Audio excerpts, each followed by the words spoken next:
here to share my experience as a mother with a child on the spectrum. I'm happy to share my journey and what I'm going through, and maybe I'll benefit somebody listening in today. And I want to appreciate very much, and I've learned quite a lot from the speaker who has just gone down, who was presenting on AAI. It's something I've always loved, but I think hearing from you, I think I'll start on it. And on the contrary, in Africa, when you're walking with a dog, nobody will say hello. But when you're walking with a beautiful baby, everybody will stop and see that baby. So for us, it's more of the child than the dog. But I'll borrow a link from you and buy a dog for my son.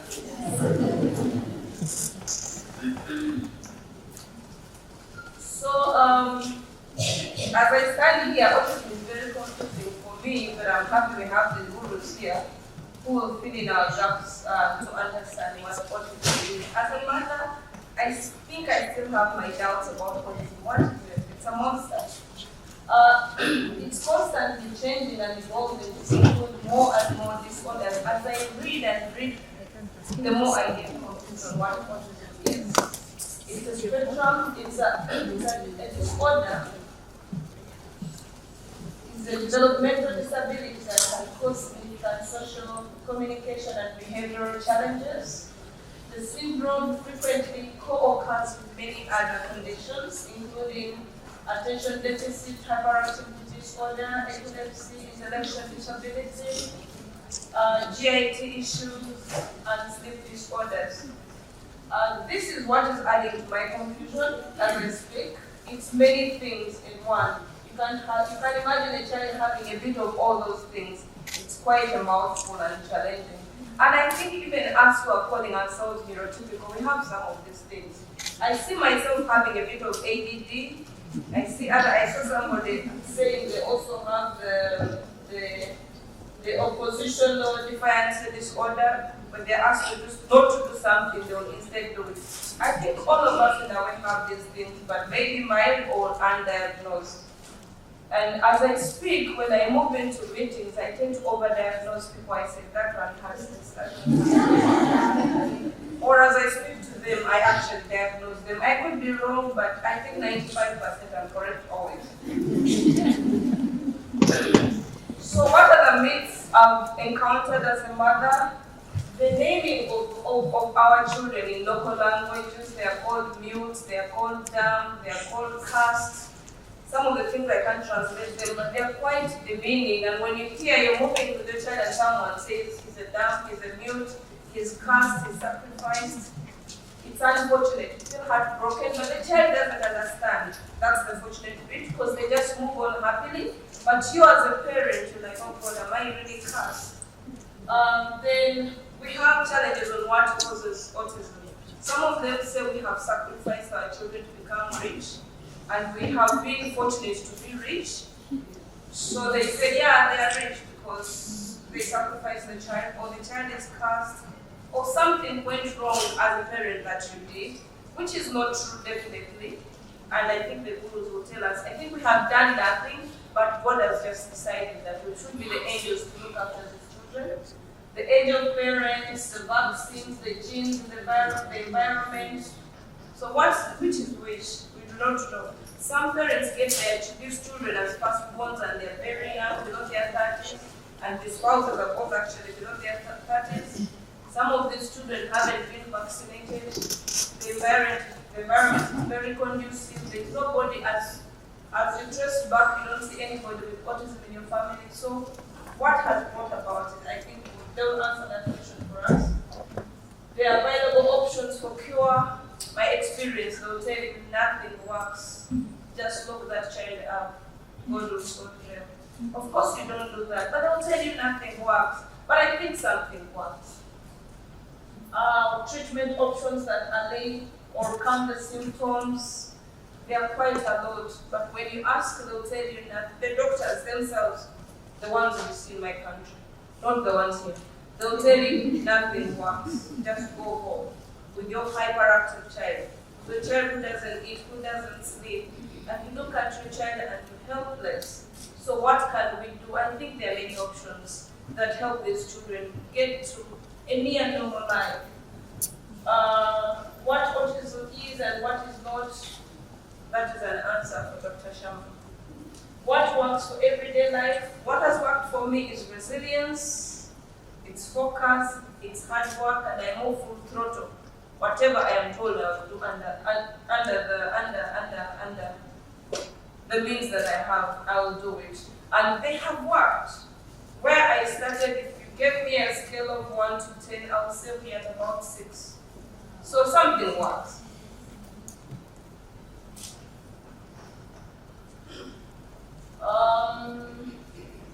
Experience with treatment and other therapies.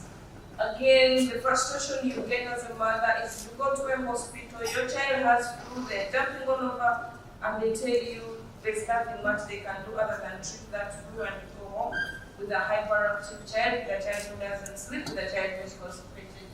So they do not know autism, and some of us have taken on the journey of preaching to the doctors that we see what autism is and what it is not. And often you're even rude when you're preaching to them because you're not kind, you're not smiling, you're like, you should know better than I do, but you pass on the message and hopefully they take it. The therapies, of course, some of you are therapists, sorry I'll say this, are very costly, beyond what you can afford. But when you have a child, you have no option but to go and have the therapy. Too many quacks in the field of therapy. How do we know who is qualified and who isn't? When you interrogate them further, they don't even know what they're dealing with. But you've given them the money and your child, and you've entrusted your child in their hands, but they don't even know what they're doing. Over-treatment, like I said, we go full throttle.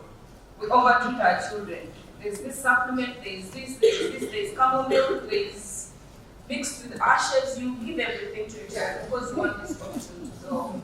So we over-treat. Even me, I am guilty of over-treating. I'll give even the herbs that I've never had out to my children because I want them to be well. It's a desperate decision you take, but what do you do? Exorbitant costs on everything but nothing. Whatever you hear, you will spend your money on it. But when you go through the journey 1 to 3 years, of course, then you calm down. It's a reality in your hands. Then you juggle with the funds that you have and do what you think is right, not giving herbs and everything else. It's a humbling experience. A mother and a professional like me, it's a journey of faith. I've had to accept that I have 2 autistic boys in my house. I'm a mother of twins, and they're both autistic but on different levels. So it's a humbling experience. Then you learn that these are human beings I need to raise. God has given them to me, I need to bring them up. And there's a lot of stigma associated with autism. Even me as a professional, I never tell people that I have autistic children in my house because I don't want them to bring negative energy. So it's a humbling experience. It's of course unprecedented. Nobody wakes up to ask God for an autistic child. You don't even know, you have a blank page, but somehow you manage. The fear and anxiety of the future.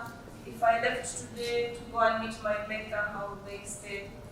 What is life for them in the future? But well, maybe we shall hear. Then there is disappointment, there's depression, the family dynamics. You no longer engage with the other people the way you used to do, but focus on these little ones who need 100% of attention. Too much information from parents. There's a lot of negative energy when you interact with parents because they don't know. But I mean, they cause fear in you because they have lived maybe 5-10 years with their children. That energy they pass on is not very helpful. Then their wishes, if you, like me who has older children, their wishes of I wish I could help these children the way I've helped my older children, but you can't do much because their wiring, I think, is a little different. So what we would need as parents, as caretakers, user-friendly information on what works and what doesn't work. I wish we can have, as early as we get the diagnosis, we are told, we informed of what works and what doesn't. That would be very helpful so we don't spend money on things that don't work. Information to those providing care, the nurses, the doctors, the therapists, because they are our first point of contact. They're the ones who diagnose us and tell us there's nothing you can need us to go home. I think that is not the proper way of telling me who has the child in my hands. I think as doctors, as nurses, we need to read more and know what current information is available. So you help this parent who is very desperate, because a lot works. When I was told, I wish I could say it for him. I was told continuous persistent therapies will sort you out, and they have sorted us out. But not many parents know this. Organize therapy with good knowledge of autism. I wish the therapists here would reach out. They should have associations and know who is good and bad, and preach to each other what works and how well they need to do their work. Cost-friendly clinics and treatments. In my country, consultation for a special needs child is double that of a neurotypic, and yet the doctors will tell you it's a long journey that you have, but then they'll charge you double what they're charging the other child. More focused webinars with information on available options to parents. I wish we could have more of these webinars because we learn quite a lot. More rehabilitation centers within reach, and these are to country people. If you could set up good rehabilitation centers that focus on the children's needs but are within reach, so that we don't walk miles and miles to take this child to therapy, otherwise then it can only be once a month. Accessible resources for those intending to establish rehab centers. If this could also be extended, some of the people with able hands to train for them therapists, to teach them what a rehab needs to have. So my experience, what sustains me as a parent is knowing that there's an able God who is going to walk the journey with me, knowing that I'm doing the best I can within my means, reading available literature, applying it, and sharing the information that I know that I've learned with those that can't access it, is what has sustained me, is what has made me accept my children, is what has helped me seek whatever information, whatever guidance is available to make sure these children get to normal or need, not normal, what is the right word? Normal is abusive. Get to near independence, yes. Because they are normal. I usually say, I wish my child was normal, but my therapist beat me out of that. He says, these children are normal, they are just not as independent as the others. So yes, and we learn every day which ones to use. And one parent has just shared with me that these children have big boxes in there. They store whatever meaning words you use. So they will remind you, Mommy, you're so mean, you said I'm not normal, and you didn't mean to say it. So that's my experience. Thank you so much, and I'm happy to be in the able hands of Dr. Sharma and Dr. Nandini, and I will say we are improving every day.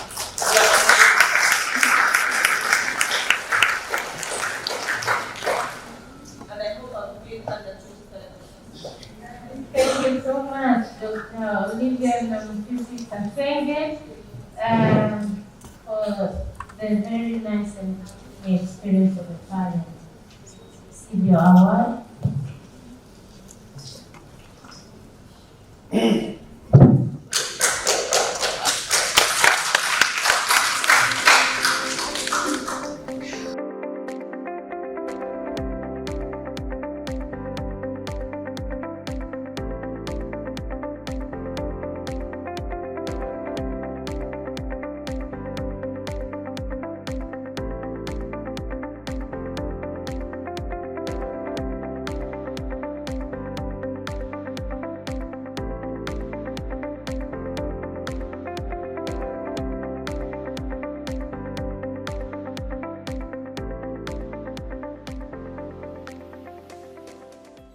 Good morning, everyone.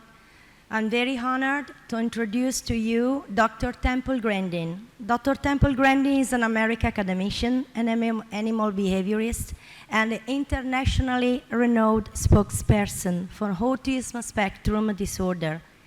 Grandin is one of the first autistic people to document the insights she gained from her personal experience of autism.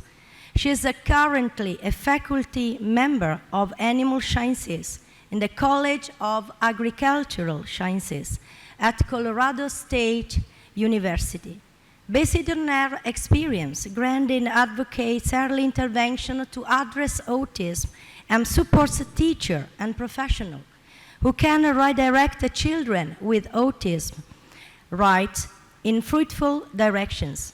She has been an outspoken proponent of autism rights and neurodiversity movements. In 2010, Temple Grandin was listed as one of the 100 most influential people in the world by Time 100, which named her in the Heroes category. In 2011, she received a double helix medal and has received many honorary degrees from many universities, including McGill University, Swedish University of Agricultural Sciences, Carnegie Mellon University. Grandin has been featured on major media programs. She was the subject of the Emmy and Golden Globe-winning biographical film Temple Grandin. In 2018, Grandin has a feature in documentary This Business of Autism, which explore autism employment and the success story of autism employers. She has been written up in Time magazine, People magazine, Discover magazine, Forbes, and the New York Times. She is best known for designing the Hug Machine, which is a deep oppression gadget planned to calm extremely sensitive people, ordinary people with autism. Temple Grandin, thank you. Hi, I'm Temple Grandin. I'm a professor of animal science at Colorado State University. In fact, I've been at Colorado State University for a long time. And I have autism. I had no speech until age 4. And I was very, very lucky to get into some very, very good early education. I cannot emphasize how important it is to get little 2-year-olds and 3-year-olds who are not talking into therapy. And if therapy is not available, then you get grandmothers to work with the child. Get grandmothers that know how to engage that child, teach them how to take turns at little games. Let's say the kid's lining up blocks, then have the child take turns with you lining up the blocks. Also, you want to teach speech. I want to give you a hint. Slow down when you talk to these kids. Slow down and give the child time to respond. These kids are like a phone with bad service. You have to wait for it to download the web page. That's how these kids are. So I want to work on speech, turn taking at games, and then skills, things like washing your hands, brushing your teeth, putting a shirt on, basic skills.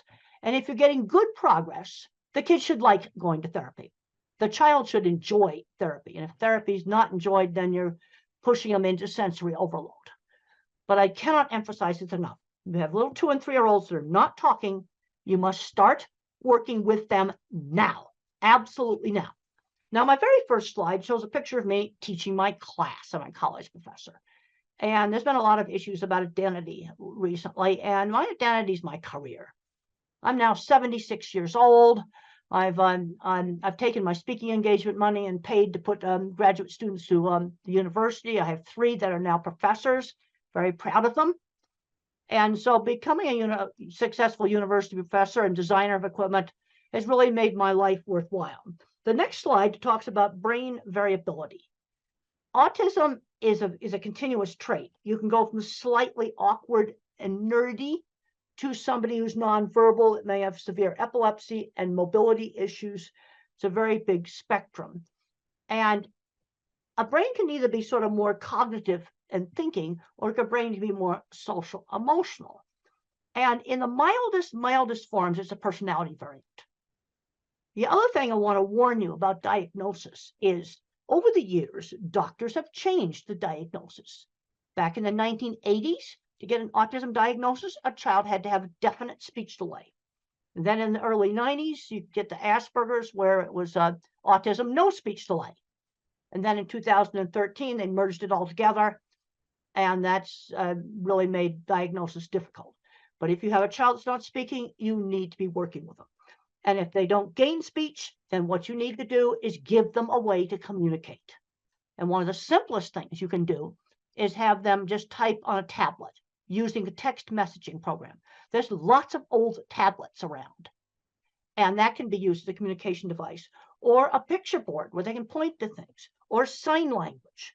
But if you can't get the child to talk, quickly, then you've got to give them a way to communicate, because not being able to communicate is so frustrating. I can remember screaming when I couldn't tell my mother I didn't want to wear a hat. It was the most frustrating thing. Now, in the family histories of people who are autistic, you often have a lot more scientists and computer people. And then if you have bipolar, then you have more people in the arts. Now, a lot of famous people probably were autistic. Thomas Edison is shown on the next slide. He probably was autistic. And on my next slide, Einstein is shown. He had no speech until age 3. He would be in an autism program today. And he was one of the most brilliant mathematical geniuses of all time. Now, the next slide shows a picture of a launch pad. I am a real NASA geek. I really love this outer space. I wanted to go into aeronautics, but I couldn't do the math. But I love outer space. I got to visit this launch pad. Really, really cool. But there were a number of people working at NASA on things like building a launch pad and designing control rooms. They're autistic or dyslexic. When I was building equipment out in the plants, I worked with people that owned big metalworking shops that were probably autistic or dyslexic. They were the kids that were bad at math, but they could build anything. Now, the next slide talks about emotions being different. I have emotions, but the things I get emotional about is really cool stuff. Like getting to go to Cape Kennedy and watching a SpaceX launch. That was just the coolest thing. And then looking at live video feeds of some astronauts, going up to the space station in those really cool spacesuits. That's the kind of stuff that gets me turned on. And a lot of fully verbal individuals with autism don't have many friends. I'll tell you how to get friends. Friends who shared interests. You get together with the people that like horses, or you get together with people who want to train dogs, or you get together and have a chess club, or you go into robotics club, or you're in music, doing music together. Friends who shared interests. I was bullied and teased in school, and the only places I was not bullied and teased was friends who shared interests. And for me, it was model rockets, electronics, circuit boards, and horses. Those were places where I had friends. For somebody else, it was something different. Now, I got very emotional. The next slide shows a picture of Saturn. We can skip over that. And then the next slide shows a little Voyager satellite. This satellite is really, really getting old. But there's an ancient old scientist, he's in his 80s, named Ed Stone. He is still communicating with it. Yeah, still communicating with it. I get emotional about that. Ed Stone is communicating with this ancient satellite. I think it's 40 years old now. And it's his life. You see, I can relate to that because it's just something so cool. The next slide shows the ultimate NASA geek out. I got to sit at the head controller's station and mission control for the old space program. It's a picture of me there. Now, the next slide I talk about, just don't get hung up on the labels. Too often, I'm seeing kids where you're getting too much into the label. They say, well, the kid's got a label. He's not going to be able to do anything. I've heard this over and over and over again. He's not going to be able to do anything. Even with some of the kids that have physical handicaps. They'll say, well, he can't walk. They'll never go to school. They'll never get a job. But I worked with a lot of autistic people that owned businesses. This is what really frustrates me. So don't get hung up on the labels. Okay, we have a 3-year-old that's not talking. Let's work on getting them talking. And we also have to get them out doing things. Don't just hide the kid at home. Take them out shopping and turn shopping into a learning experience. Well, let's talk about different kinds of rice. I know in India, there's all different kinds of rice, curry sauces and things like that. Let's let him pick out some of the things. Or you can say, well, Dad likes this food. Go get it off the shelf. Turn it into kind of a turn-taking game. Get them interacting, getting them to help with chores in the house. Now, I have grandparents. On the next slide, grandparents come up to me all the time And they discover they're autistic when the kids get diagnosed, and they would be the milder type, probably with no speech delay. And where that diagnosis really helped that adult is it helped them with their relationships. That's where it really, really helped them. Because then I had a lady come up to me at the airport, and she said to me, well, that my book, Thinking in Pictures, helped her understand her engineer husband. There's my book, Thinking in Pictures, my old autobiography, Thinking in Pictures. She now understood her engineer husband, who now that she had found out that about autism. You know, these kind of things are coming up all the time. But I'm seeing too many kids today ending up playing video games all day, and they're not doing anything else. They're not working in the video game industry. And I don't recommend the video game industry because a lot of that work's going to get replaced by artificial intelligence. I'll tell you the work that's not going to get replaced. Kinds of stuff that I did. Fixing motorcycles. That's not going to get replaced. AI is not going to do that.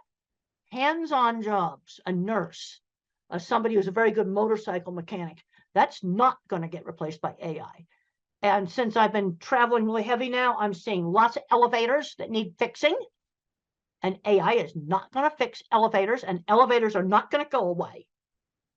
So I'm going to tend to really emphasize the hands-on jobs, because those are the jobs that AI will not take out. It's going to take out some programming jobs. Now, the next slide shows me standing in front of the vehicle assembly building. And I got really, really, really emotional, because that's the most fantastic thing that us old folks did, was go to the moon. And the next slide shows pictures inside the vehicle assembly building. And I got on the roof, and I found out later on I wasn't supposed to be on the roof. But that was just so much fun, so much fun. Okay, the next slide talks about some sort of foundation principles in working with these kids. Sudden surprises scare. Okay, so let's say, for example, a child has to go to a new school, or you're going to go visit some new friends. Maybe you show some pictures of their house. You show some pictures of the school. So it's not such a surprise. Okay, let's say they're going to travel on an airplane. Well, let's look at videos of airplanes. Maybe go to the airport and watch them take off. You want to reduce the surprise factor. The other thing you need to do is stretch these kids. We don't force them into something where they're going to get into sensory overload, but stretch them and then give them some choices. Well, we could do this game or that game. We could go to this store or that store. You give them some choices, and we've got to limit the amount of time they're spending just tuning out on phones and other electronics. Now, don't recommend banning it. Don't want to ban it. But what we need to be doing, an hour a day is plenty. Now, the next slide shows just a picture of a really, really good teacher. And a good teacher knows how to kind of gently engage a child without causing sensory overload. The next slide just emphasizes the importance of turn taking in a game. And if you were to use a game that's on a phone, I want one phone physically passed back and forth. Physically pass the phone back and forth. So it's a true interaction. Now, the next slide talks about teachable moments. This is a 1950s way of parenting. And I think it's a really good way of parenting. If I made a mistake, we had sit-down meals, you had to eat properly. And if I stuck my finger in the mashed potatoes, mother did not scream no. She would say, use the fork. Okay, or if you have chopsticks or whatever, you use them. You use the utensils. She'd give the instruction instead of saying no. That's really important. Just quietly give the instruction. Now, obviously, if the child ran in the street, you'd have to, but I'm talking about things like maybe touching too much stuff in a store. You might say, only touch the things that you're going to buy. You give the instruction quietly. Okay, the next slide just talks about limiting video games. One of the things we've got to avoid is these kids just becoming recluses in their room. But then on the other hand, due to problems with sensory, and sensory problems are real, some of these kids need some time just to calm down, just some time to chill. And that is okay. But some of the recent research going on with the social media use, again, I don't want to ban this stuff. Some kids play a video game where they can talk to friends. That I don't want to take away from them. But they can't be doing this for 10 hours a day. That's something that we just cannot be doing. The next slide talks about just providing some choices. So you might say, well, you could do robotics, or you could do soccer, or you could be in a theater group, or you could be in the school band. You could do karate's. Cub Scouts is an American program for kids where they learn camping and other skills. So we're going to get out and we're going to do things, but you give them some choices.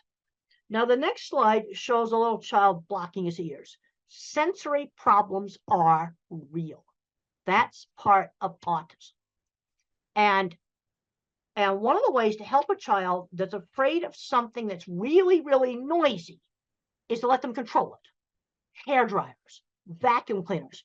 Let the child turn that thing on and off where they control it. And I've talked to several families where the vacuum cleaner went from the most hated fear thing to their favorite toy when the kid could control it. Same thing with car horns. Let the child beep it. Now, if some kids wear ear protectors all the time to block out sound, if you wear those all the time, sound sensitivity will get worse. That is something you do not want to do. But to give you control, you can have those headphones with you all the time. Have them with you. They can be around your neck. They can be on the top of your head.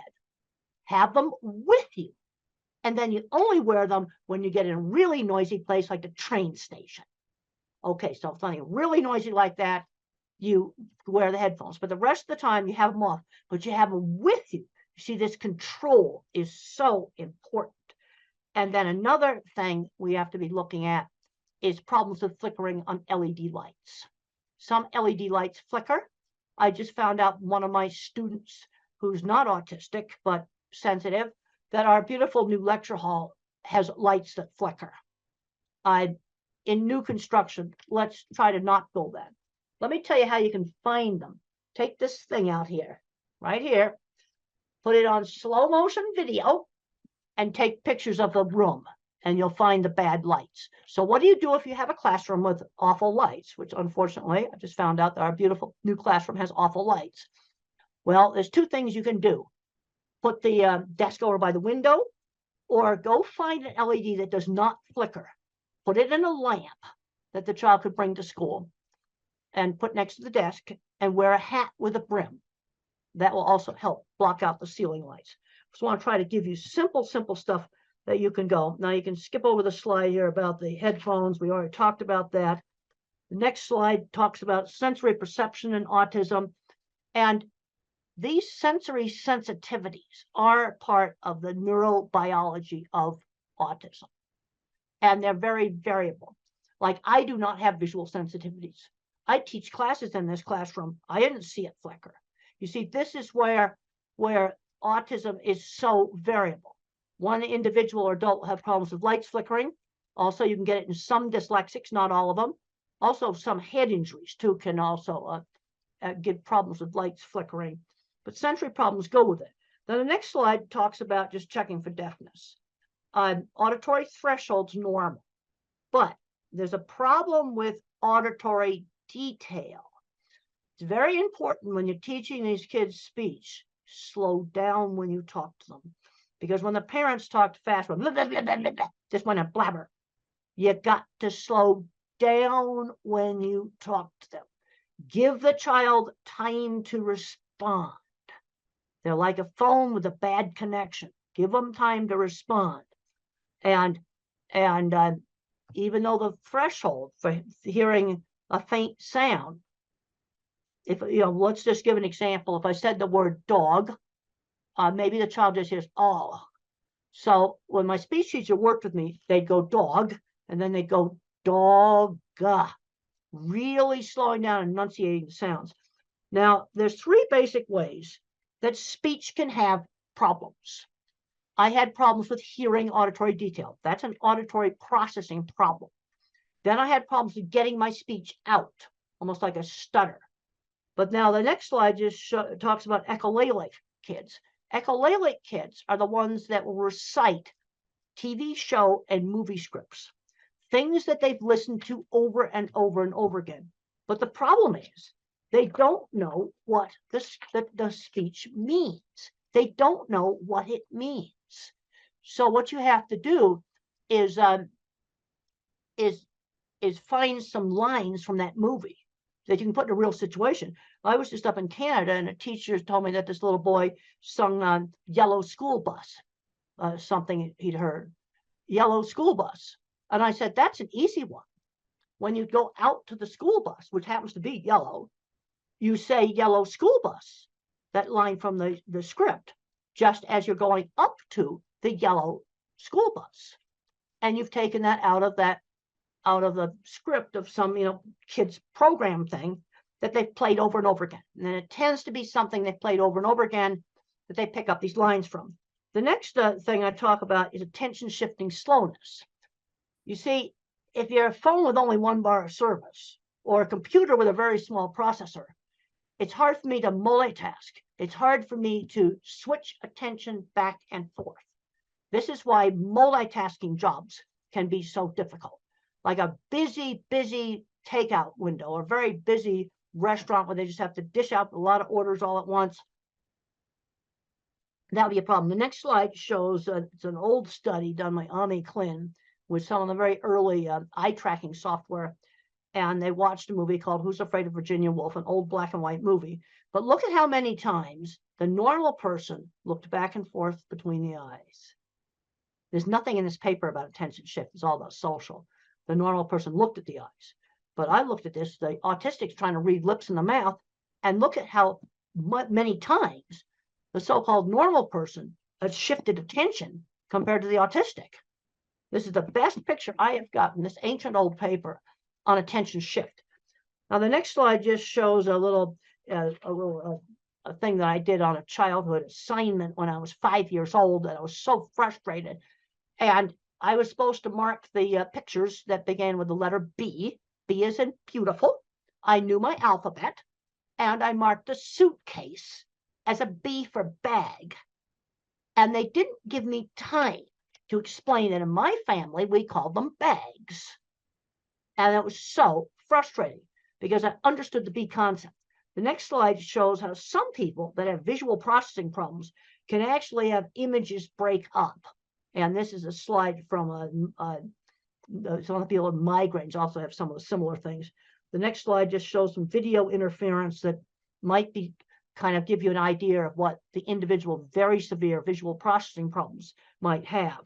And if you're working with nonverbals, there's some really good books like Tito Mukhopadhyay, he's from India. How Can I Talk If My Lips Don't Move? It's a great book. And he describes problems with sensory scrambling, visual scrambling, and problems with motion. The next slide shows an escalator. And children with visual processing problems or adults with visual processing problems often hate escalators. Another thing that they'll complain about is the print jiggling on the page when they read. The next slide just shows that. It shows the print jiggling on the page. Now, I want to make it very clear. This does not explain all dyslexia. It only explains some dyslexia. Okay, the next slide shows some simple things that you can use. Try printing the homework on different pale colored papers. Now, this is one of my children's project book, Calling All Minds. And look at how it gets some nice light blue there. Like try printing the homework on the real pale, light colored paper. Try maybe pale green, pale tan, pale lavender, pale purple. I've seen this really work. Experiment with different fonts on the computer. Experiment with different backgrounds. And that may work. It only works on a subgroup. And then I already talked about using the light to block out some of the bad lights. The next slide just talks about very severe sensory problems. Extreme efforts required to screen out background noise. For example, if I'm in a noisy restaurant, very hard for me to hear. And I also have problems with fast chit-chat conversations. They just go too fast for me to follow them. The next slide is the title of a paper called Environmental Enrichment is an Effective Treatment for Autism. That's the title of a paper. And what's done in this is you might hold a warm cup and then smell maybe cinnamon. Okay, so you're stimulating two senses at the same time with a lot of emphasis on touch and smell. Or you might listen to music and hold a cold water glass. You know, very simple things. And what you're doing is always changing those things. And it has some efficacy. It's actually a evidence-based method as an adjunct. It doesn't replace speech therapy or something like that. Next slide are some of the really best books written by individuals who do not speak, but they have a good brain inside there. And my favorite is the one from India, Tito Mukhopadhyay, How Can I Talk My Lips Don't Move? It's my absolute favorite. It's available on Amazon as an ebook. These are all available on Amazon in ebook format, which makes them easy for you to get. And if you're working with a child that does not learn to speak, these books, you must read these books. They're wonderful books, and you'll really understand. The next slide just shows some brains. And the thing is when you hear a word, you see a word, think about it, different parts of the brain turn on. Now, where we've got a problem in the brain is lots of times with the interdepartmental communication between these different parts. The next slide just shows, next two slides just show some really cool brain scans that were done on me of the interconnecting circuits. And then we can go down to one that says axon projection field much less organized. One of those is mine, and the other one is a so-called normal one. And this explains why I had problems with expressive speech. I had less fibers for speak what I see. The next slide just circles the less fibers. And then on auditory, I got just a little tiny one. I'm not auditory. The thing I can't emphasize enough, it's showing in the next slide, there's a three-dimensional drawing drawn by an autistic child, develop the kid's strengths. And this is something I really emphasize in one of my newer books, Visual Thinking, The Hidden Gifts of People Who Think in Pictures, Patterns, and Abstractions. Work on the strengths. So how do you figure out what a kid's strengths are? Well, visual thinkers like me like to build things, and we like to do drawing. Art and mechanics, those two things go together. You might have another kid who's mathematical, then move that kid ahead in math. Or another kid that loves verbal facts. These are history lovers. And move them ahead in the thing that they're good at. The next slide just talks about my ability in art was always encouraged. And I was encouraged to do lots of different art, because a lot of these kids just want to do the same anime character over and over and over again. And people get bored with that. No, we need to be broadening it out. I would draw a horse head. Let's draw the whole horse. Now, the next slide just shows how I see movies in my head. Everything I think about is a picture. Where the mathematical find things in patterns, I think in pictures. Also, really pay attention to detail. I've got a picture there of eclipse shadows through a tree. And being a visual thinker, somebody who really thinks in pictures, this was really an asset for me in animal behavior, because I looked at what the animals were looking at. That's what I did. Other people couldn't, that think in words. They couldn't understand, why would I want to look at what cattle were looking at? That's kind of ridiculous, but it's important. Next slide just shows seeing a car through the fence, picking up little details in the environment. Animals live in a sensory-based world. They don't live in a word-based world. They live in a sensory-based world.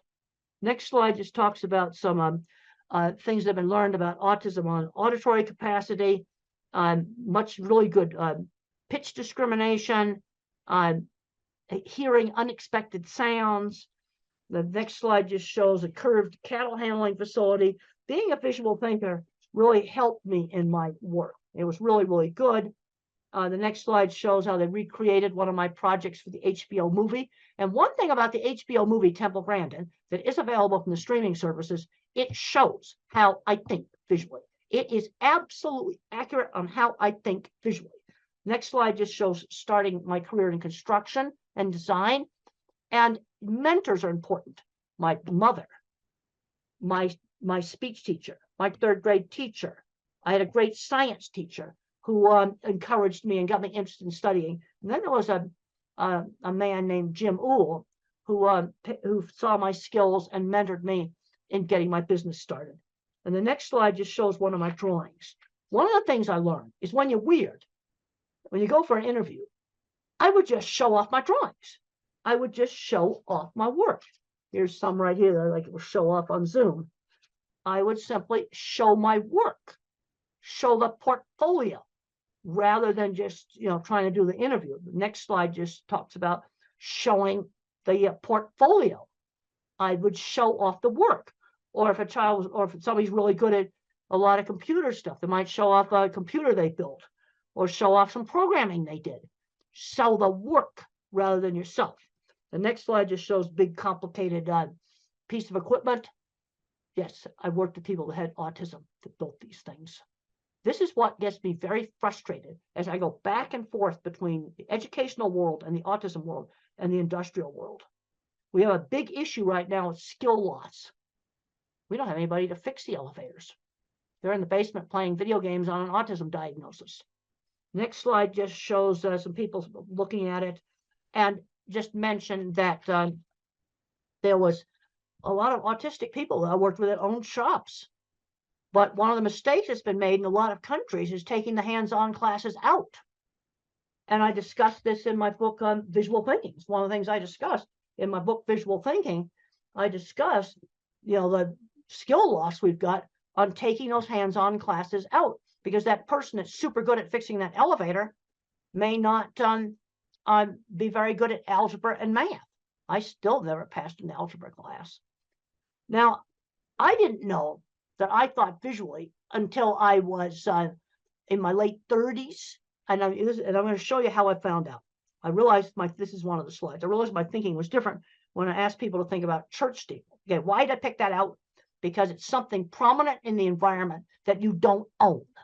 Most people could see their own car or maybe see their own house if I ask them about it. So I say, think about a church steeple. How does it come into your mind? Now, visual thinkers like me see them come up as individual pictures and name off where they're located. Where somebody that is very, very verbal may just see two lines. This was a shock to me. They might just see two lines like that. That's all they see. And then these flash into my mind like Google for Images. I've got a whole bunch of slides here showing off individual churches. And then you've got different types. You've got great big cathedrals. You've got small. I can then, as I see more of them, I can sort them into like chapels versus cathedrals. And then I get into some slides that show that I have a huge visual thinking circuit in my brain. Huge. That's why I'm a visual thinker. Okay, then in other countries, instead of steeples, you can just use mosques. Same thing. It's out there in the environment. You can see the minarets. They're different. I've looked at them. They're different. Be the same thing. But it's not something that most people pay attention to the same way they would their own. They'll think about a house. Then you might see your own house. That's why I don't ask house. So I got two slides there showing my big visual thinking circuits. Then I got a slide where it shows like working memories pretty well shot. This brings up another accommodation that can save a lot of jobs. And it says, use a pilot's checklist. The slide that says that. I cannot remember long strings of verbal information. Let's say it's something simple like cleaning the ice cream machine at McDonald's. Well, I need a checklist for the take apart steps, just like a pilot checklist. Cleaning steps, 1, 2, 3. Reassemble, put it back together steps. Because if they just go yak, yak, yak, yak, yak, yak, I can't remember. I have a terrible working memory. And I need an external working memory. And there's many, many jobs where using a pilot's checklist format would save a lot of jobs. Just let them write down the steps. And you can look pilot's checklists up online. And on for a big airliner, you might have 100 items on the checklist. They don't throw 100 items at the pilot. It's chunked, pre-taxi, pre-takeoff. It's put into different parts of the flight. That'd be similar to take the ice cream machine apart, then clean it, then put it back together.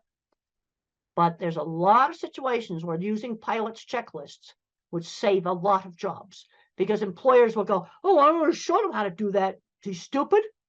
Well, this is where I need that external working memory. The next slide is a super important slide on the different kinds of minds, which is a major theme in my book, Visual Thinking. And the correct name for my kind of mind is an object visualizer, because everything I think about is a picture. And the kinds of stuff that we're good at, art and mechanics, because you can see how things work. Art and mechanics, also photography. But that's what we're doing good at. horrible at abstract math. I worked with people that owned shops that were designing and patenting all kinds of equipment that couldn't do algebra. You see, this is where the hands-on mechanical genius, it's a different kind of mind. Then you have your visual spatial. This is your pattern thinker. This is your mathematician. This person thinks in patterns, not pictures. They're going to be your chemists, programmers, physicists, things like this, things with math. And then you have the person who's a verbal fact thinker.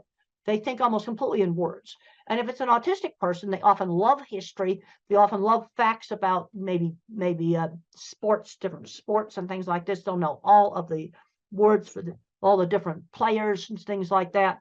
So let's look at the jobs for these different kinds of minds. My kind of mind, mechanical stuff, fixing stuff, inventing mechanical stuff, photography and art. Mathematicians, computer programming, electrical engineering, the more mathematical parts of engineering. Because one of the things I've found in working with these big food companies is that the shop people, people like me, invent mechanical equipment. The more mathematical mind has to make the refrigeration systems in a food processing plant work and make the boilers work. That stuff requires more math. So you need the mathematician mind to do engineering, but you also need my kind of mind who can't do algebra to work on the mechanical things. And then what the verbal thinkers, good jobs for them, specialized retail. There's been some really good successes in selling cars, selling specialized business insurance, selling sporting goods, where they're recognized for their knowledge of the products, selling phones, and not try to sell somebody the most expensive phone, but sell them the phone that's right for them. Because where we're really falling down is on the job front, getting them into jobs. Let's start off with chores for little kids, 11-year-olds, maybe helping out at a fruit stand or, some little market stall, doing a job at a community center, walking dogs for people. I want them doing something on a schedule outside the home. Really important, because the moms often tend to overprotect, is that they're legal age, they need to get a real job. And you need to just figure it out in the neighborhood. This is one thing I've noticed when I've gone to a lot of countries. There's a lot of little tiny small shops. And I drive by those shops and I'm going, oh, that little clothing store would be perfect for this autistic girl to start doing some work in. And you just set it up in the neighborhood. Mother did that with me. When I was 13, she got me a little sewing job with a local seamstress who worked out of her home. It was just something done in the neighborhood. But they've got to start learning how to do things outside the home. This is really, really important. So we start making that transition to work before they graduate from high school. I cannot emphasize this enough, because work skills are not the same skills as academic skills. Now, I was a goof around student until my science teacher motivated me to study, because being a scientist, you had to study. And I made up for about 3 years of high school where I goofed off really quickly.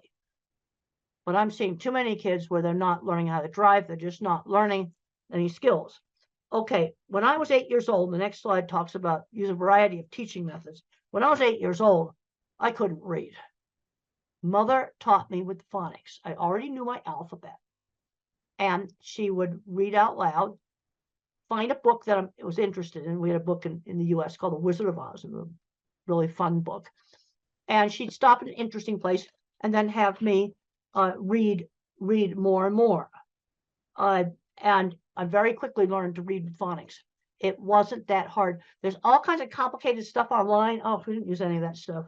I already knew my alphabet. And I already knew the little alphabet song, A, B, C, D, E, F, G, yeah, the little song. And that has half the sounds. And I was able to learn how to read. And I very quickly went from, I was 8 years old, no reading. I immediately went up to the 12-year-old level of reading very quickly. This next slide just shows like there's kind of two ways that mathematicians kind of do things. You have the one that's all totally algebra, then the ones that are more geometric. The next slide just says if you use a Google image search and you put mathematical terms in, you can find so many great stuff. Then I've got a slide of a plant that has mathematics in it. Then I've got another slide that shows Penrose tiling. That's what Stephen Hawking used. And I really, really like what Stephen Hawking had to say about disability. Concentrate on those things your disability doesn't prevent you from doing well. He could do math in his head super well. Next slide just talks about getting interesting magazines and things in the school library, fractals. I've got a whole bunch of slides here that just show cool, interesting stuff. Then there's a picture of me with a horse looking at me sawing a board. And friends who shared interests. A lot of kids aren't doing enough hands-on things. AI is not going to take away hands-on jobs. You're still going to have a nurse in the hospital. That's not going to go away. There's a lot of jobs like that, and jobs fixing things, mechanical devices. Yeah, there's a lot of things that 3D printers can do, but guess what? Somebody has to fix the 3D printer because it's a mechanical device controlled by a computer. And the next slide just shows some kids today, they don't know how to use a ruler. They don't know how to put a hose on a faucet. The next slide just shows a beautiful rainbow. So when I think about really abstract stuff like, okay, religion, I kind of look at that rainbow. It's so beautiful. I also have a picture behind me of the deep space field from the Hubble telescope. And it's got thousands of galaxies out there. You know what's interesting about that? The scientist who did that pointed the Hubble at nothing, and he found all the galaxies. Let's talk about the next slide about bottom-up thinking. Okay, verbal thinkers will get a top-down concept, like maybe let's have a inclusive classroom, for example. All right, that's a good thing to have. I want to see autistic kids mainstream into a regular classroom, but how do we do it? Bottom up, I'm thinking specifics. Okay, the LED lighting issue and the flickering. Bullying has got to be gotten under control. Those are two things we have to do. Using the pilot's checklists would be another thing. You see, those are specific things that you could do to make a classroom more inclusive. The next picture just shows autistic kids sorting different things in his mind. And my mind's like a spreadsheet. So when I was a little kid, I said cats are smaller than dogs. But then when our neighbors got a little tiny dachshund, she was the same size as a cat. So I had to find other features that she shared with dogs, like barking, the dog's smell, and the shape of the nose. Now, the bullies used to call me tape recorder, and I got a picture of a 1960s antique tape recorder there. And I didn't know why they were calling me that, because I'd always used the same phrases. But then as I got out and I did more and more things, then I got less and less and less like a tape recorder. Okay, teaching number concepts and generalization. Okay, count a variety of different things. Teach fractions, maybe cut up on, cookie into 4 pieces. Teach fractions. To teach concepts like up and down. If you go down the stairs, the plane went down and landed. I put this cup down. And you want to show several different examples, because if down was only related to the stairs, I think it only applied to stairs. So I've got to give different things where I use the concept of down. And then the brain pictures there just show that looking at things is more interesting than people. Yep.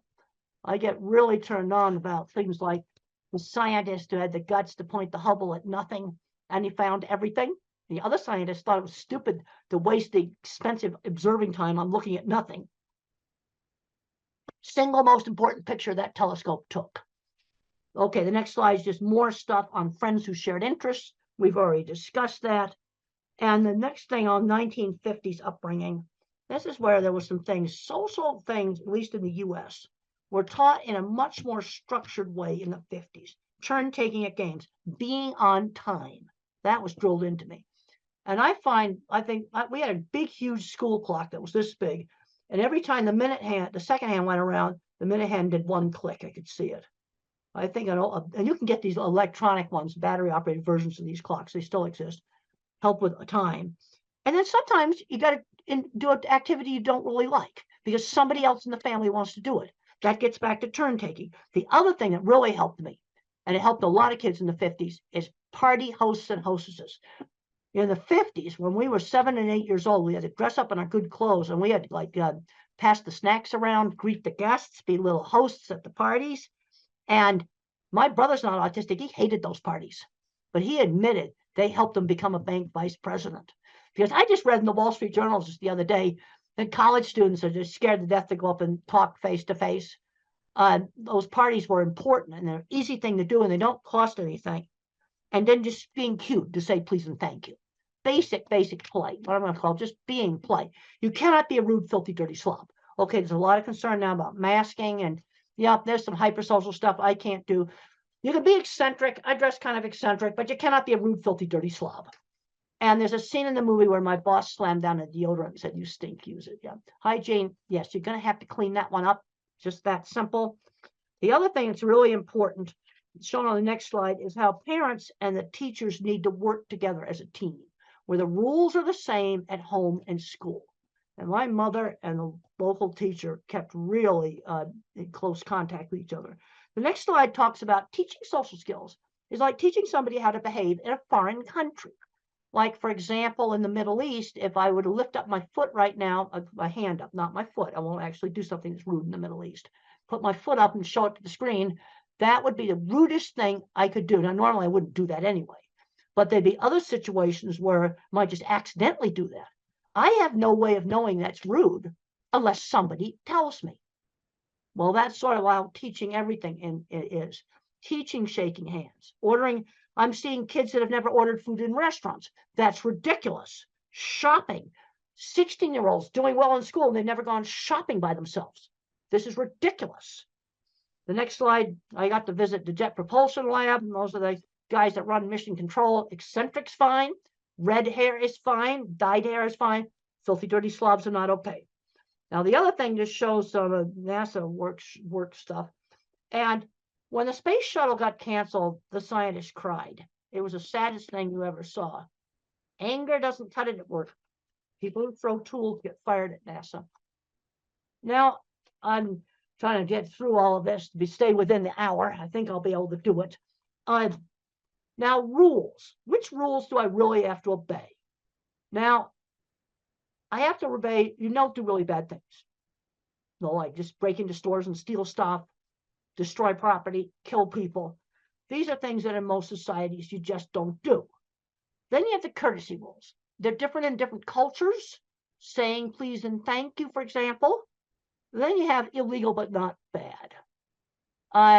Those are some rules you can break. A little bit of speeding is okay. Too much speeding, absolutely not. And then you have rules. I call them the sins of the system.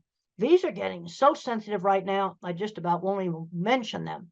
But they're things that can get you in more trouble than the really bad things that are forbidden in every society. I mean, just wrecking property, killing people, stealing stuff.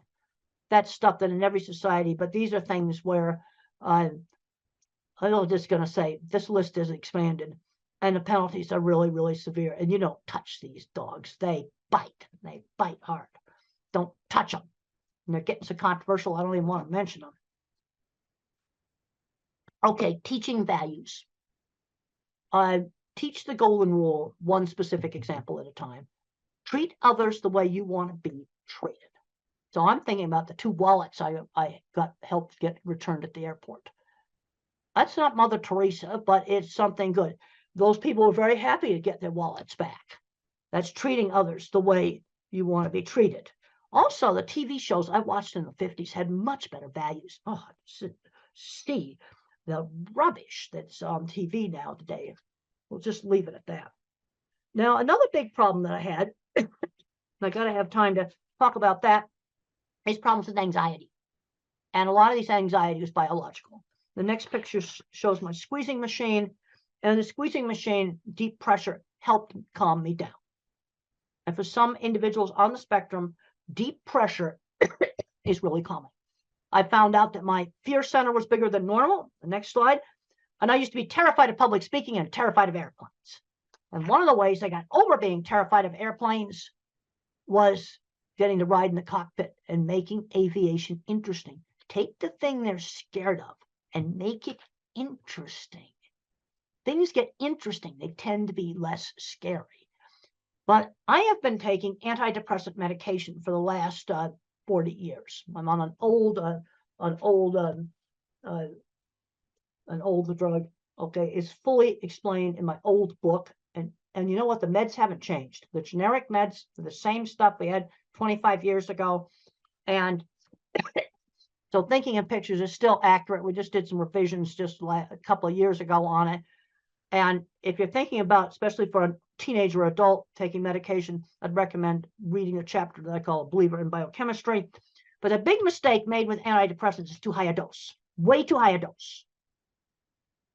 Starter dose or less. Because if you go too high a dose, you get agitation and insomnia. No, the medication saved me. Colitis and other very bad stress-related health problems cleared up. They really helped me. That there's way too many drugs given out to little kids. Way too many powerful drugs given out to little kids. I'd take an old-fashioned antidepressant, Prozac or fluoxetine or sertraline, that's Zoloft, or Celexa. Some of these other drugs also work well. The next slides just show a rear view of my squeeze machine and how you can do cushions for doing deep pressure on children. There's another slide there showing swinging a child. And sometimes when you swing a child or when a child rides a horse, they say their first words because of the rhythm. Another slide just shows a weighted vest. These are things you can try. They don't work for everybody. See, this is the problem. Work for some and not for others. But if you work on kind of desensitizing to touch, that can be really, really helpful. You see, I could control the squeeze machine. Let's get back to this whole thing of control. Exercise. A lot of kids aren't getting enough exercise. I got a slide in there saying I do 100 sit-ups every night. I hate every one of them. Burst of hard exercise really can be helpful. Really helpful.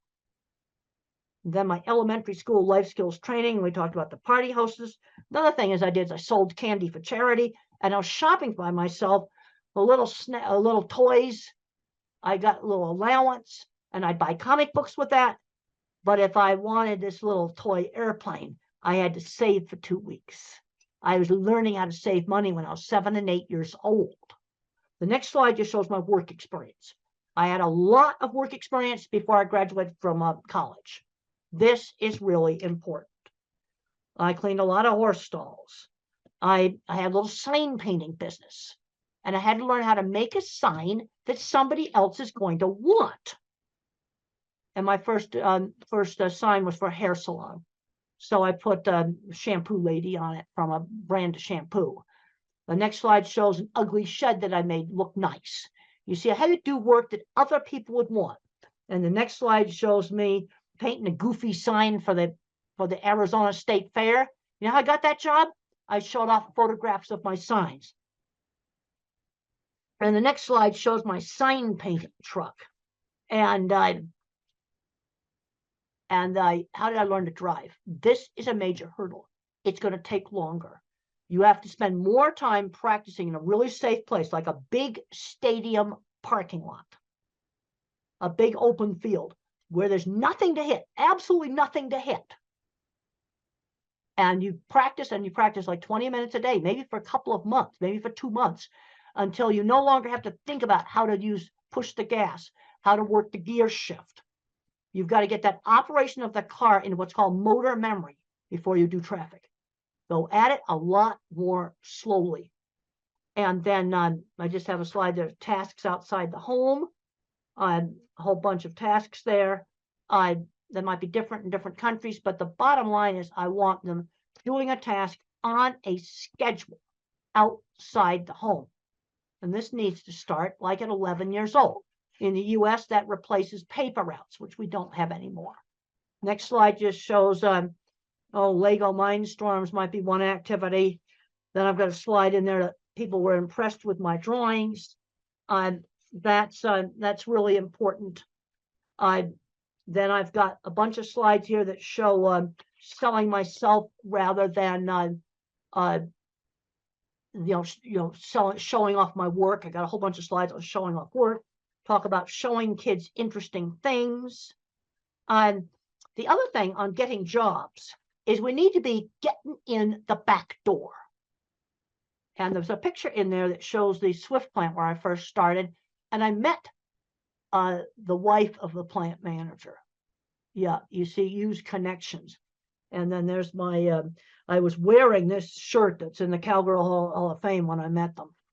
Using, connections to get into jobs, finding mentors. I know I'm running out of time here. Gotta just rush through this. Finding mentors. My mother, my elementary school teacher. These are so, so important. And then I have a bunch of slides here that show jobs for the different kinds of thinkers.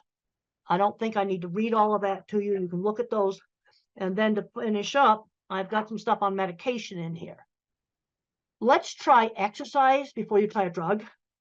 It's like, one of the big things that's a problem is way too many drugs are handed out like candy. That is wrong. And the medication I am on, the antidepressant, is, relatively mild medication. The other thing is try one thing at a time. So let's say you try a supplement, like a gluten and casein-free diet, for example, that helps some kids. Try one thing at a time. If you do a new school and a drug at the same time, you don't know what worked. This is just a basic thing. And no medication is going to give you 100% control of anything. Okay, now in troubleshooting behavior problems, you got to figure out, is the problem biology? Because you might have a nonverbal person that doesn't speak, and they got a stomach ache, and they can't tell you about it. That's going to make a lot of behavior problems. That's biology. Or maybe there's certain loud sounds bothering, or that's biological. Now, behavioral, sometimes you do things to get attention. The whole frustration with not being able to communicate is huge, but I have kind of a little troubleshooting list there of things to try to, especially with nonverbal clients. Then I have a list of painful things that can be wrong with a person who is nonverbal. There's been horrible cases where people have died from a burst appendix.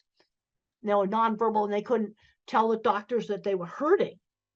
And there's a whole list of things that can be painful things, and some books there that might be helpful. Okay, some of the supplements, probiotics. I take probiotics. They've helped me prevent urinary tract infections. They've worked.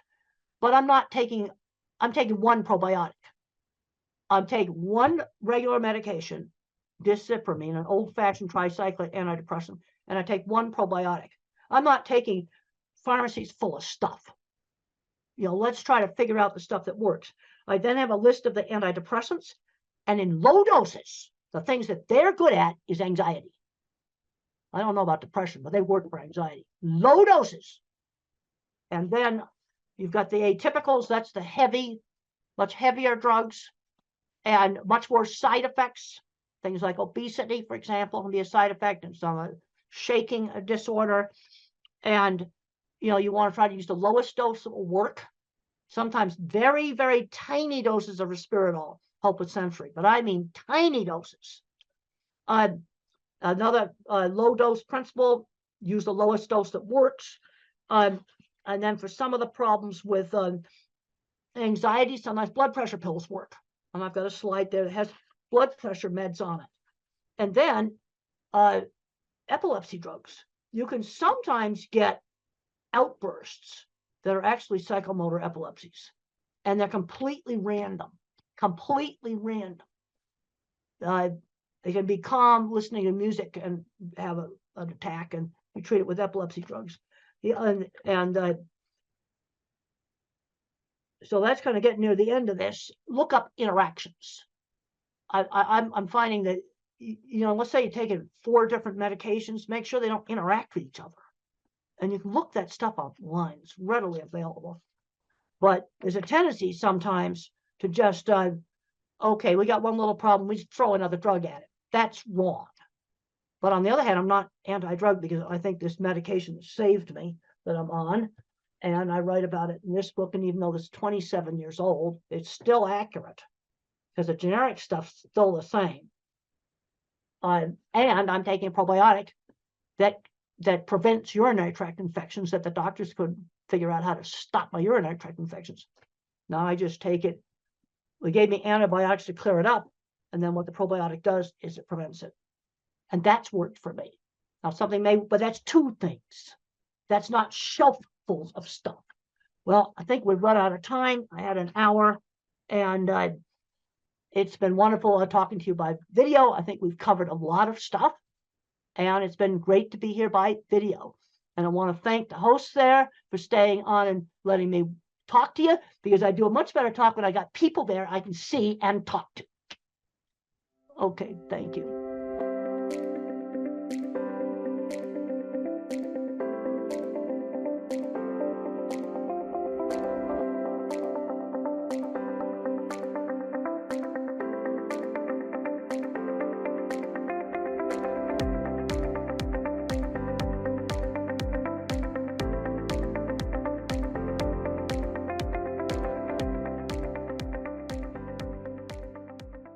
You're going to hear from 3 mothers who are having autistic children and very good professional doctors, 2 of them. So maybe I can start as a parent, and I know most of us parents here would be wondering, especially parents from Africa. So we're wondering, what are the more advanced interventional therapies, across the world? Because in Africa and in Tanzania, to be more particular, we're already used to the normal basic therapies. So we would like to know from you, doctors, what are the more advanced, intervention therapies out there? Yeah.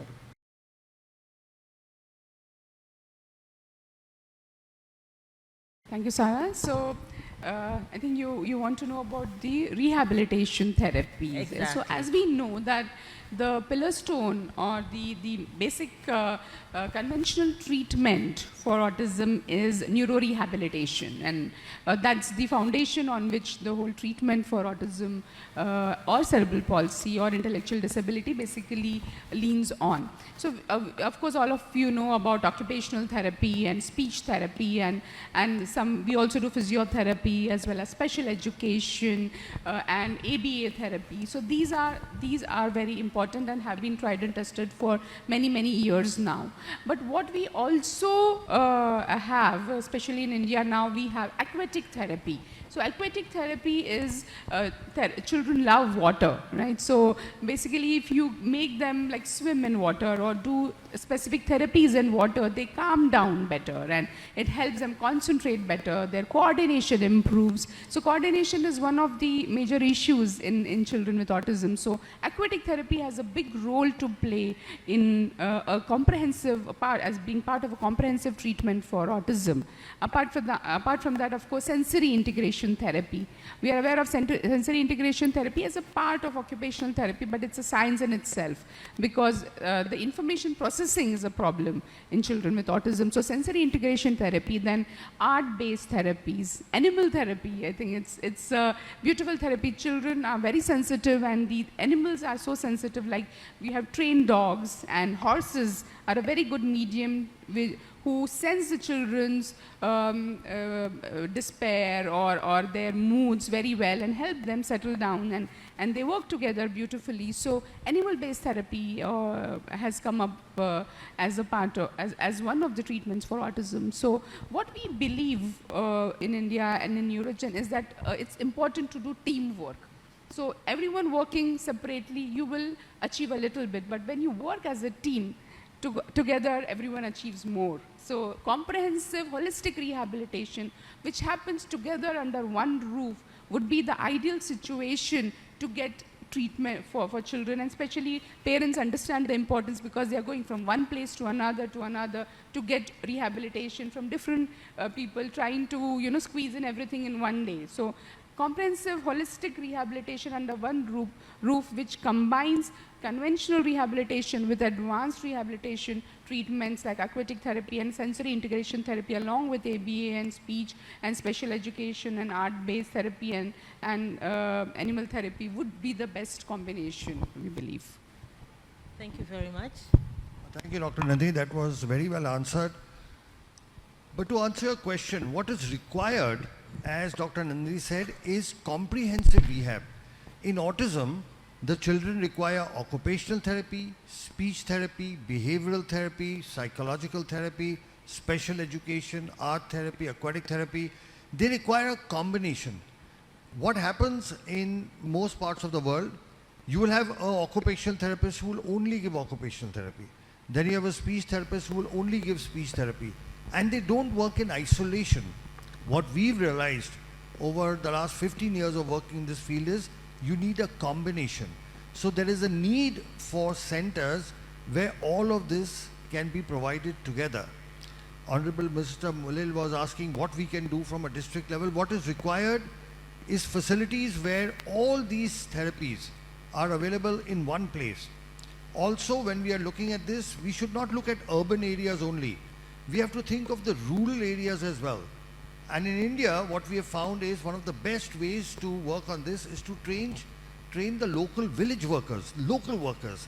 They may not be professional rehabilitation therapists, but they will provide the basic care that is needed.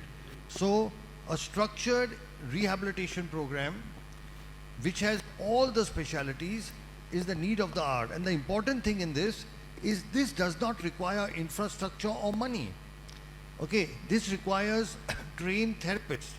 And we from our side, we offer, and I'm making this open offer, any therapist from Tanzania, Kenya or Uganda wanting to train in these rehabilitation therapies, we offer free education and training to all of you.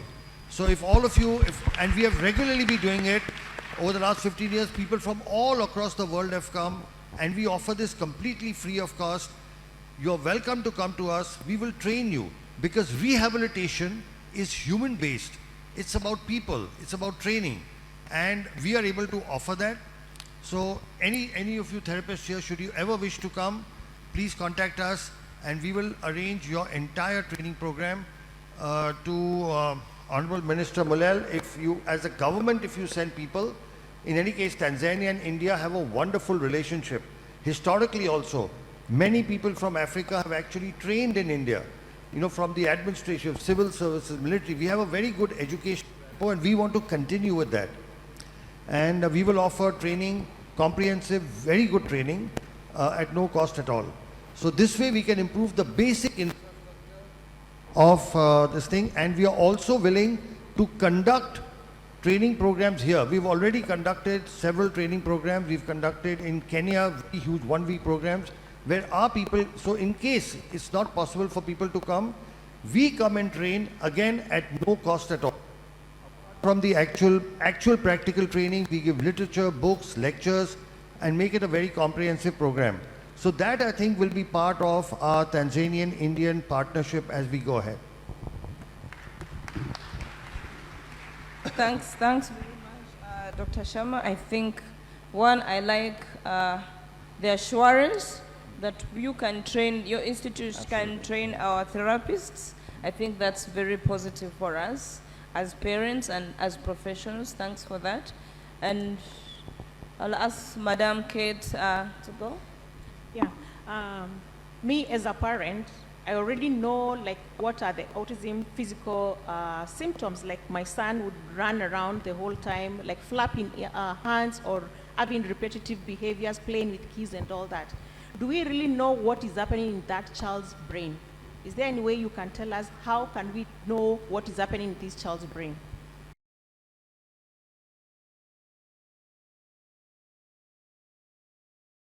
It's really important because so many parents come to us and say, oh, my child looks absolutely fine. What exactly is wrong? You know, people say that there is something wrong in the brain, but how do we know?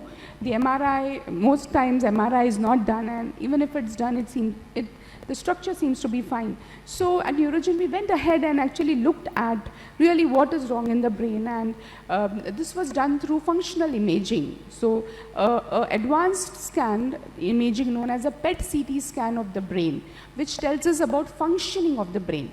So structure-wise, everything seems to be fine, but when we look at the PET scan images, we find that there are certain areas of the brain which are functioning less, and that is indicated by, which is very easy to read, made it easy to read through a color spectrum.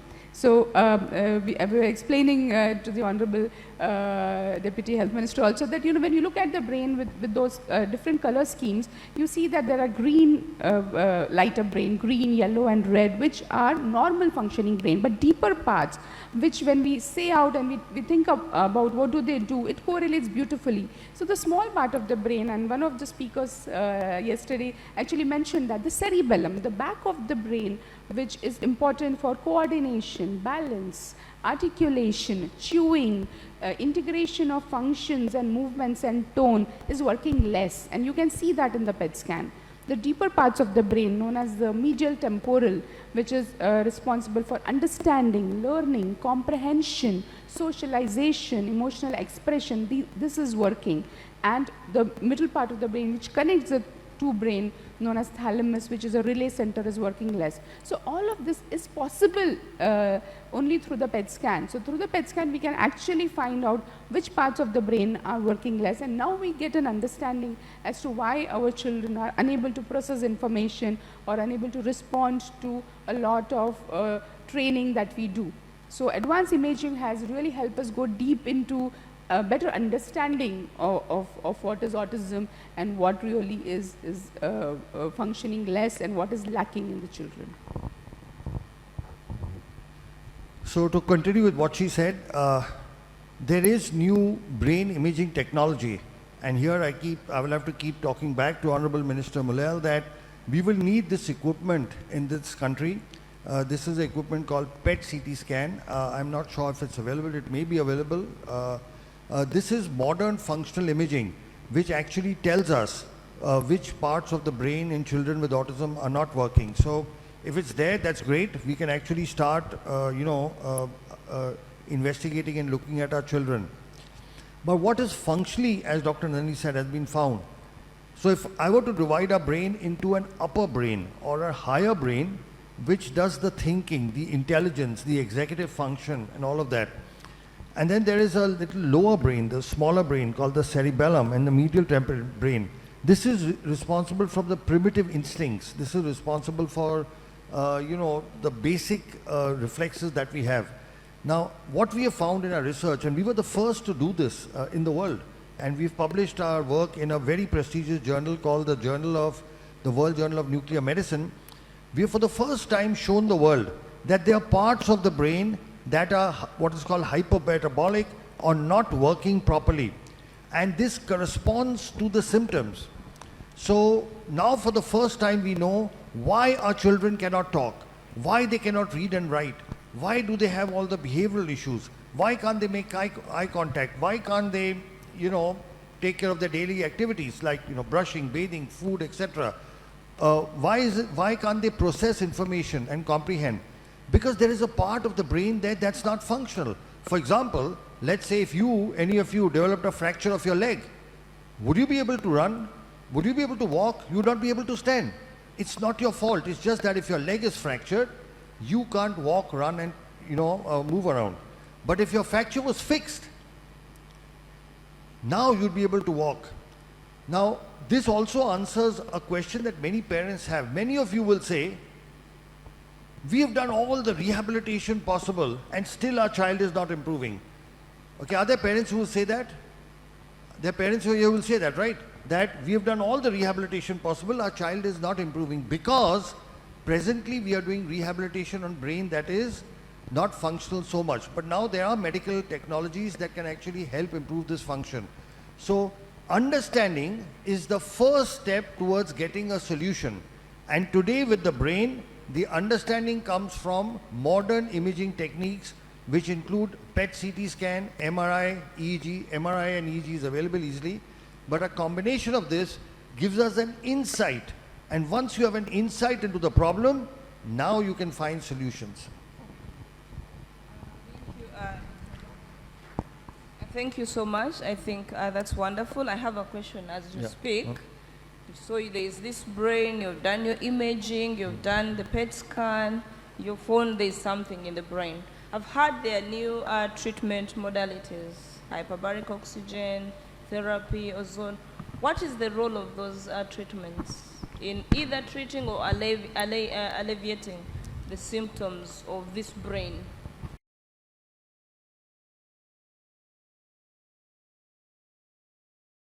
So what brain imaging has shown us is there are parts of the brain of these children which have what is called hypoxic ischemic damage. That means this brain is not receiving enough oxygen. Now, if the brain is not receiving enough oxygen, then obviously one possible solution is to give it oxygen. But just giving normal oxygen does not help. What we have found and what medical science has found is you have to give oxygen under pressure. So right now, we are breathing oxygen at 1 atmospheric pressure, all of us. Okay? And when you breathe oxygen at 1 atmospheric pressure, only the red blood cells in your body carry the oxygen. In our blood, we have got red blood cells, white blood cells, and a liquid called plasma. Right now, all of us are breathing, only our red blood cells can carry oxygen. The liquid of the blood has no oxygen. But when you give oxygen under pressure, like 2 atmospheric pressure, now the oxygen goes into the liquid. Okay, so right now in our body, only our red cells are carrying the oxygen.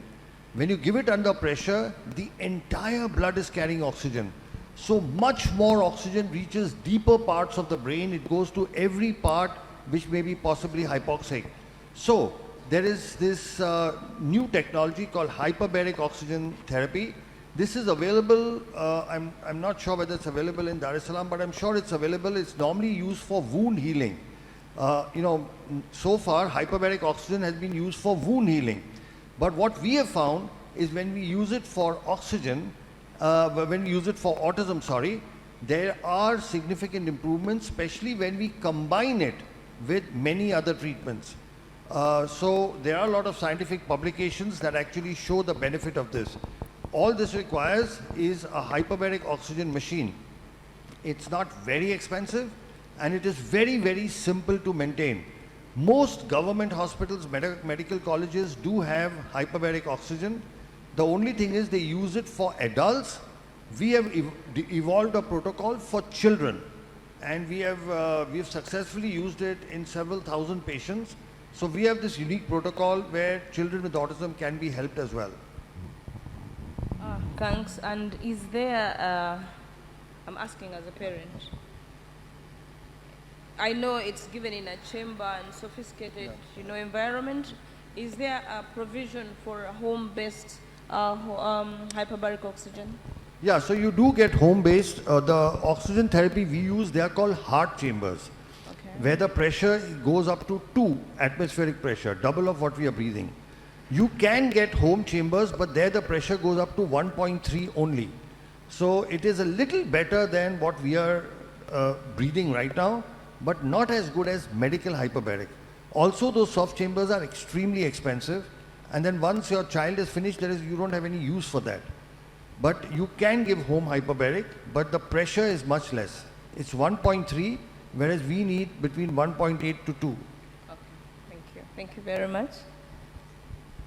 Dr. Alok or Dr. Nandini, the ozone therapies and the HBOT therapies, that is hyperbaric therapies, they make a lot of sense to me as a parent because I've gone through that. Can you explain to us or to parents more about the regenerative medicine or the cellular therapy, and how is it effective to autism and other neurological disorders like cerebral palsy or stroke or any other neurological disorder?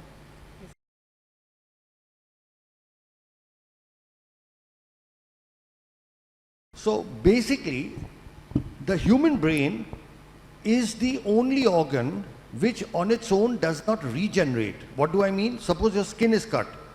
A doctor can take a stitch and your skin joins. If your intestines are damaged, you can cut it and stitch it. You can stitch the heart, the kidney. You can fix a bone. But in the brain, you cannot take a stitch. You cannot suture it. So all these years, for the last 150 years of modern medicine, it was believed that the brain is incapable of regeneration. Because till then, we had only 2 kinds of treatments. Either we had medicines like a drug or an injection or tablet, or we had surgery where we went inside, cut, chopped, sutured and closed. There is no medicine and there is no surgery for autism. However, the last 25 years has seen the evolution of a new kind of treatment, which is not a drug, which is not a surgery. It's called cellular therapy, where you use healthy, good cells to repair damaged cells. For example, if suppose you get a cut on your hand, what happens? That wound heals by itself, right? That wounding is called biological healing. So now it is possible to repair damage in the brain through cellular therapy. So where do we get this from? What we do, there are two kinds of cellular therapy. One is when you take from the child's body or from the patient itself and put it back in the patient. And the second is when you take it from a donor. So there are two completely different types. Now, the treatment that we do, we take from the patient or from the child. And what we do is, just above the hip bone, there is something called the pelvic bone, where we put a needle and we take out the liquid in the needle that is called bone marrow. It's a very simple process. It takes 15 minutes. The child is given local anesthesia and sedation, so the child experiences no discomfort. Once we take out this bone marrow, we next take this to our laboratory, and from this bone marrow we sort of filter it and separate it by putting it in machines called centrifuges, and then we isolate or separate the cells that we need, that are in general referred to stem cells. What we do is we use what is called mononuclear cells. So we have taken out, I'll repeat again, we've done a bone marrow, 15-minute, just like how you collect blood, right? You put a needle into your vein and collect blood. Likewise, we put a needle into the bone and collect bone marrow. It's just a collection. We have taken this to our laboratory. Now we've separated the stem cells. And then once the stem cells are ready, this takes about 3 hours. Then we call the child back to the operation theatre and we make a needle puncture in the lower back. Why the lower back? Because in the back, our spine has got a fluid called cerebrospinal fluid, which circulates from the back all the way to the brain. So it goes to the brain, comes down. It's a continuous circulation between the back and the brain. So when we inject the cells into the lower back, into the fluid, within minutes it goes up to the brain. Once it goes up to the brain, the damaged areas, they pull the stem cells towards it, and once the cells are taken towards it, they start the repair process. Stem cells are known to multiply, they divide, and they convert into neural cells. And we have done all this, between 1998 to 2008, for 10 years, we did work in the laboratory and we worked with animals. And we first showed and proved that these stem cells can convert into neuron cells and that they can repair the damage. So in this whole treatment, if you can see, there are only 2 needle pricks. With one needle we take out, okay, then we separate the cells, and then with a simple needle we inject it back. And what are we injecting back in the child? The child's own good and healthy cells. There is nothing from the outside. There is no chemical. There is no any artificial thing. There is no donor cells. So we are taking good healthy cells from the child, putting it back into an area where it is needed. So it's a very simple process. Did you understand the process? I can repeat it. A simple needle into the pelvic bone, take out the bone marrow, takes about 15 minutes. Take the bone marrow liquid, take it to the laboratory, filter it, separate the stem cells, and then call the child back and inject with a very thin needle into the lower back spinal fluid from where it travels to the brain. So the beauty of this treatment is it is so simple. It can be done anywhere. It's not complicated. It's not like the major, I'm a neurosurgeon, I do brain tumor surgery, spine surgery. That's all so complicated. Takes hours and hours. You go and open the skull, go into the brain, do things. It's nothing like that. 2 needle pricks is all it requires. And we are using our own good cells and putting it back in the child. So we now have a clinical experience of more than 13,000 patients. People from all across the world, more than 100 countries, actually from 102 countries have come to us. And several patients from Tanzania, several patients from Africa. And with this treatment, we are able to repair the damage, and we have proved it in 2-3 ways. One, after the treatment, the child starts improving by itself. The understanding improves, the comprehension improves, the behavior improves, the eye contact improves, they get back their speech. Several of our children are able to go to schools. Many of the kids we have treated several years ago, they have not only gone to regular schools, but they've graduated. Many of them are now doing jobs, so they become completely independent. So our kids, in a few years' time, go off the spectrum. Why? Because now we've repaired the basic damage in the brain. Once the brain damage is repaired, now they are able to integrate and get into a normal life. So that is broadly what stem cells do. Did good. I try to make it as simple as I can. Yeah. Thank you very much. Sarah? Yeah, thank you, Dr. Alok, for the detailed explanation. But I'm sure many parents here will be wondering, because we've heard a lot of things about stem cell therapy. How safe is it? And are there any risks behind it?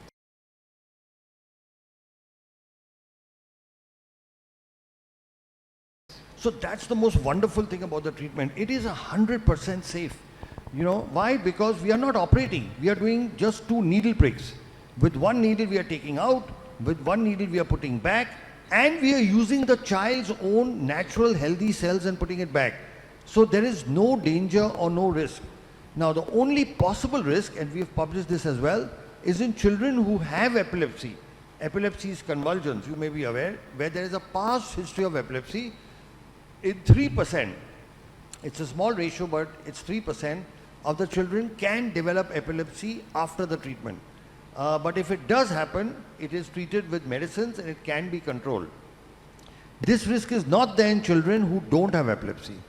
So in children who have epilepsy, there is this 3% possibility. Otherwise, it's a completely safe treatment. We have a 0 risk of infection. We have no patient so far who's become worse than what they were before. As a parent, your main issue will be, my child should not become worse than what he is. So about that, I give you an absolute guarantee. And they're very strong words. A guarantee that a child will not become worse than what he is. He will not lose any skill that he already has. He's only going to improve. My question following that, again, thanks Sarah for that excellent question. I think that puts a bit of anxiety down. But in what age groups do you get the best results? Or who is the youngest patient? What's the age of the youngest patient you've developed with, you've dealt with? But also I want to know what age groups we should be targeting to make sure we maximize the benefits of stem cell.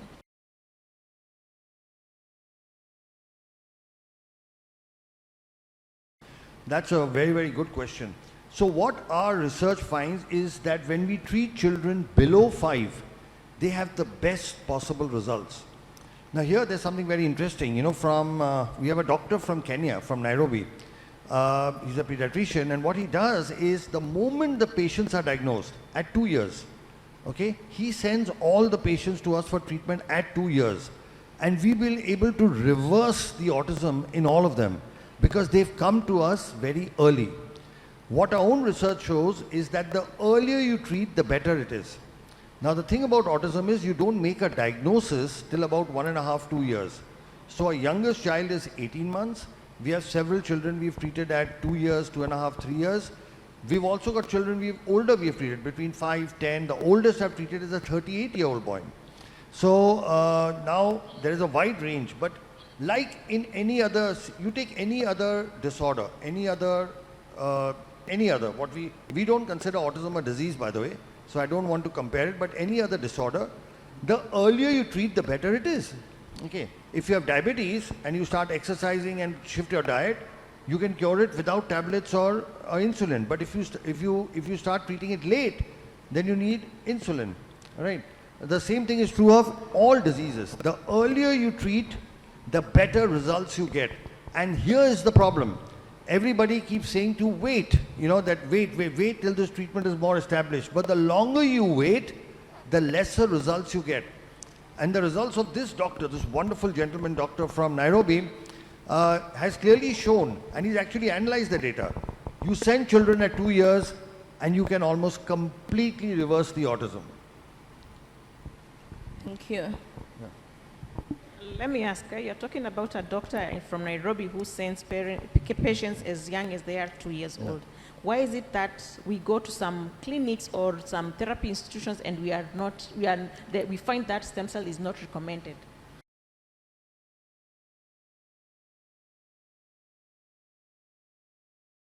Okay, that's a very interesting question. See, I'll tell you, and I say this openly, I don't mind saying it. All of us in Asia and Africa have what I call a colonial hangover. They're very strong words. What do I mean by that? When a doctor from the Western countries, from America, England, with a tag from Harvard, Oxford, Stanford comes, all Asian and African doctors start believing in them. All right? But when work comes from Asia and Africa, we don't believe in our own people. Now, stem cell therapy has evolved in the East. So India, China, Korea and Japan, we are the leaders. Okay? Japan and China have, Japan has almost 900 stem cell clinics. China has over 1,000. So these are, I'll repeat again, India, China, Korea, Japan.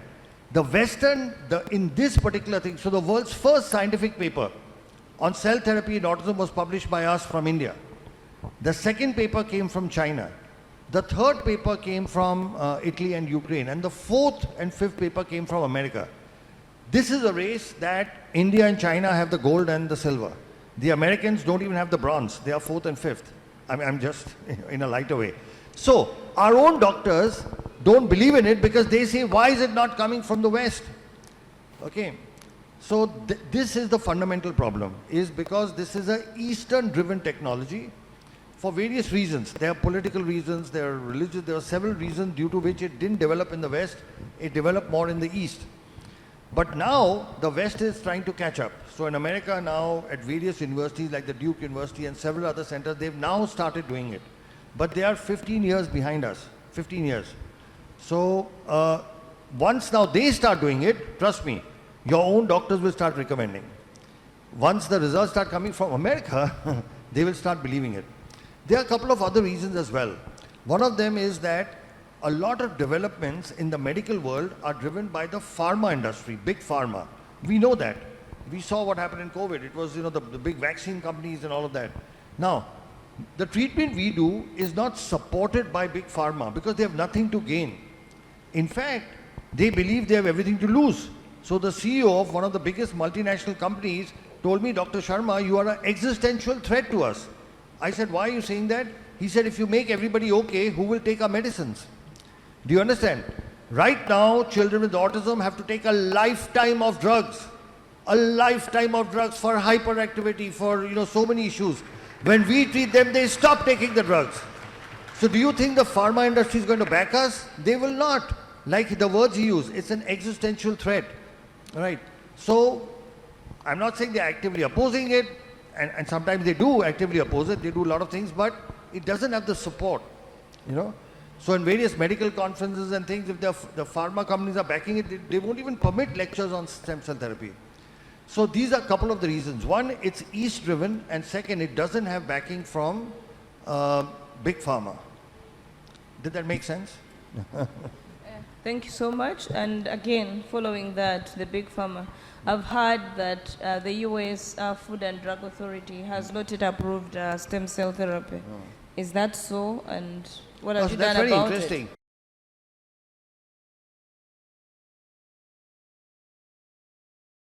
Because like I told you, stem cell therapy has got autologous as well as things which are manufactured by companies and sold as donor.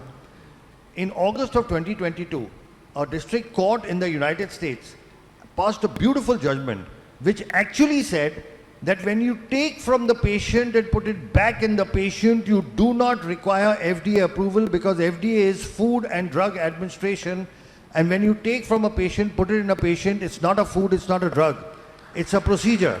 So a federal court in the United States told the FDA that you have no jurisdiction over procedures. So now the whole question, it's not US FDA approved, is an irrelevant question. I'll give you another example. It's like the difference between you take an orange and make homemade orange juice, or you make canned juice, Tropicana, or whatever you get here. Okay. Now to sell Tropicana, you need permission, right? You can't go through without. But to make homemade orange juice, you don't need permission. Right? Do you need permission to make homemade orange juice? So when you take from the patient, put it back in the patient, our Indian courts have said that. In 2019, our Indian High Court said that only for stem cell derived products when you're using, you need a license. The words were stem cell therapy is permitted. And a recent court judgment, because there are people who oppose this work. Just 1 month ago, they actually specified for autism. And the High Court of Delhi and the Chief Justice gave this judgment, said that this treatment cannot be discontinued. Okay, and actually spoke of patient rights. So in India, fortunately, our government has made this distinction very clearly. The equivalent of our FDA has said very clearly, if a company manufactures and sells something to doctors that is a product, it requires a license, like you require a license to sell canned orange juice. Our government says if you're a doctor doing it in the hospital, you do not require to take permission because it's a procedure. Procedures don't have an approval pathway. A product has an approval pathway. They are two separate things, a product and a procedure. So this is something which the Indian courts, the Indian government has said for a long time. Now the American court has also said the same thing. It is here that national leadership makes a big role. For example, our Honorable Prime Minister, Sri Narendra Modi ji, he is a big supporter of stem cell therapy. When he became Prime Minister, in his first address to Parliament, as to what his government will do, they included 5 areas where they will focus on research, and one of them was stem cell therapy. The other was nanotechnology, thorium research, but one of them was stem cell therapy. When he went to Japan, Honorable Prime Minister Sri Narendra Modi took time off and went to the stem cell laboratory of Professor Yamanaka, who won the Nobel Prize for his stem cell work. We are very fortunate and blessed that the Honorable Prime Minister Sri Narendra Modi ji has written a personal introduction for a book that we have authored. There's a book that myself and Dr. Nandini have authored on a disease called muscular dystrophy. And Sri Narendra Modi ji has written an introduction for that book. So what happens is, when you have the national leadership on top supporting something, it gives courage to the doctors to go ahead and practice it. The Honorable Health Minister Mullen was asking what needs to be done before the equipment, before the infrastructure. The government has to make policies and rules, and we'll share with you some of which are there from our country, so that other doctors have become comfortable in doing this. Then there is, of course, need for awareness. Then, of course, there is infrastructure, and then there's training. And like I said, training is something we offer at no cost at all to different. We already do it. We already do it for people from different parts of the world. Another thing, since we mentioned Prime Minister Sri Narendra Modi ji, he did something very, very interesting. There was a word for disability in our Indian language that was Viklang, which translated meant disabled, unable to do. It is a negative term. Viklang means you cannot do, somebody who cannot do things. And he officially changed the local word for disability from Viklang to Divyang, which means specially gifted. So officially in India now, you cannot use the word Viklang, which had been used for the last 100 years. You have to say Divyang, which means specially gifted. Now, in this one simple change of words, the Honorable Prime Minister has shifted the focus to what these children can do and not what they can't do. Now, this is so important because this change in mindset, and this comes from the top. When it comes from the top, it percolates down. It gives inspiration and motivation for people to get into the field. It gives inspiration for people to set up rehabilitation centers. It gives motivation to set up special schools.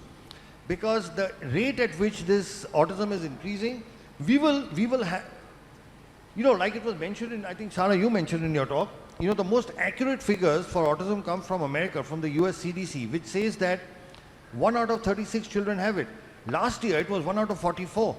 And before that, it was 1 out of 53 or something. And before that, 1 out of 66. So if you read, and these are not our figures, the US CDC's figures. The graph is going up like this over the last 10 years. By this ratio, next year it will be 1 in 15. And the year after that, it may be 1 in 5. These are the most accurate figures in the world. We are not aware of it. There is I don't know what to call it, a pandemic, endemic, what, of children suffering with autism and other neurodevelopmental disorders that will hit us so badly because we do not have the infrastructure for it. And here, governments have a role to play. So again, one more thing, since I keep talking of our Honorable Prime Minister, and this is something I'll share with you. You should please study this bill. He passed a law called Rights of Persons with Disability Act in 2016. It's a wonderful bill.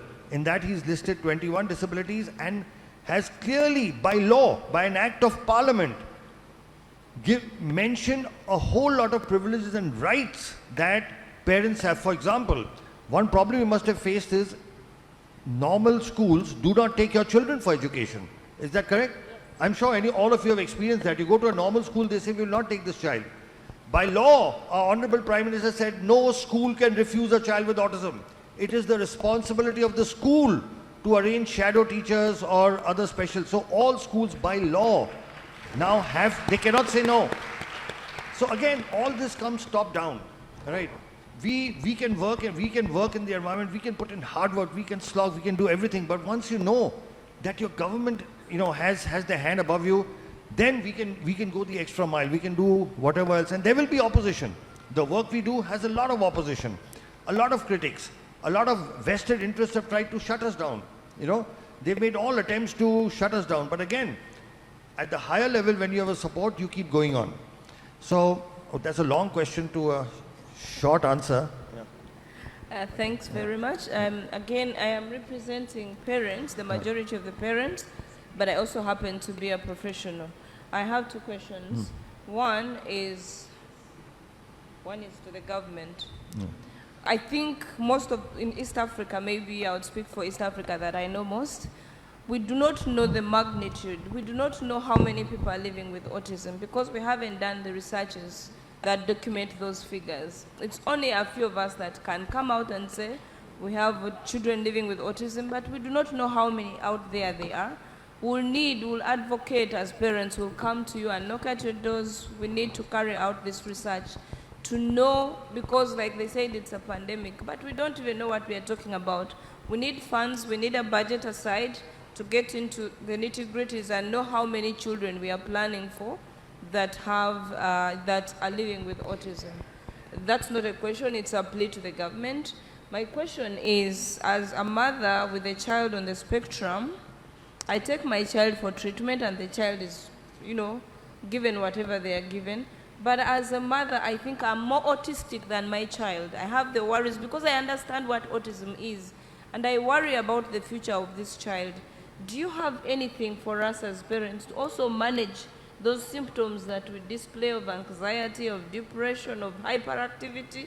Because when you go to a hospital, I can tell you some of the parents will slap the doctors because they are frustrated and angry. Do you have anything for us or any advice for us as parents? That's one question. I'm happy you're clapping for me because it's been a journey. You actually, even when you go to church and your child is discriminated, you're angry and frustrated and rude. Then the other is, what is my role in all this you're talking about as a parent in the management of this autistic child?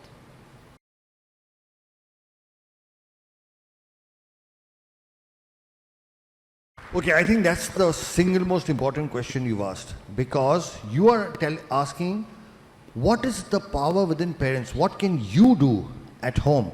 And I think that's a very, very important question.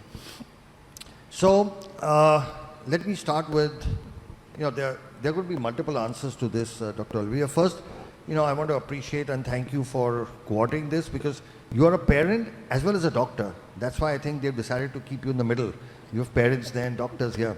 But I want to talk about several things. So first thing, there is actually research that has happened in India which has shown that every mother, especially mothers of children with special needs, go through depression, anxiety, and severe psychological upheavals. Many of them even contemplate suicide. We've had several mothers who've actually not just thought of, but attempted suicide, and not just once, 2 or 3 times. And whereas for others, they may not understand, I think as mothers, you will understand why a mother would want to commit suicide, because it's just so difficult to handle. Now, the thing about autism is it's called the silent disability because you can't see it. The children look normal, right?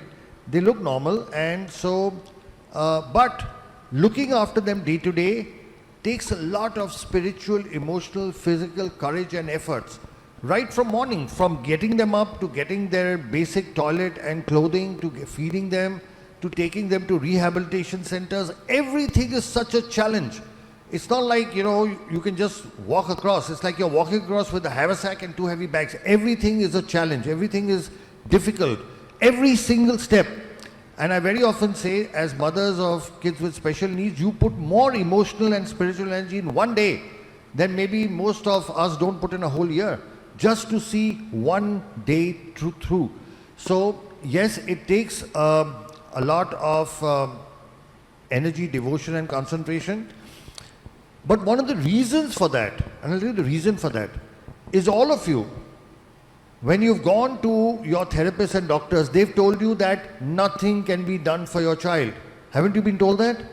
All the doctors said nothing, you have to live with this. And what can be more depressing, what can create more anxiety or more depression or more fear and anger than being told, here's this lovely, cute, beautiful child you have. The whole world has advanced so much in science and technology. We are sending rockets to the moon and Mars. Then why can't my child be helped? Okay, so that is at the bottom of your frustration, anger, hurt and pain. And here I am to give you good news that that's no longer true. Okay, today we have medical science, medical technology that can actually reverse autism. We've treated several thousand children of that. Our work is published in scientific papers.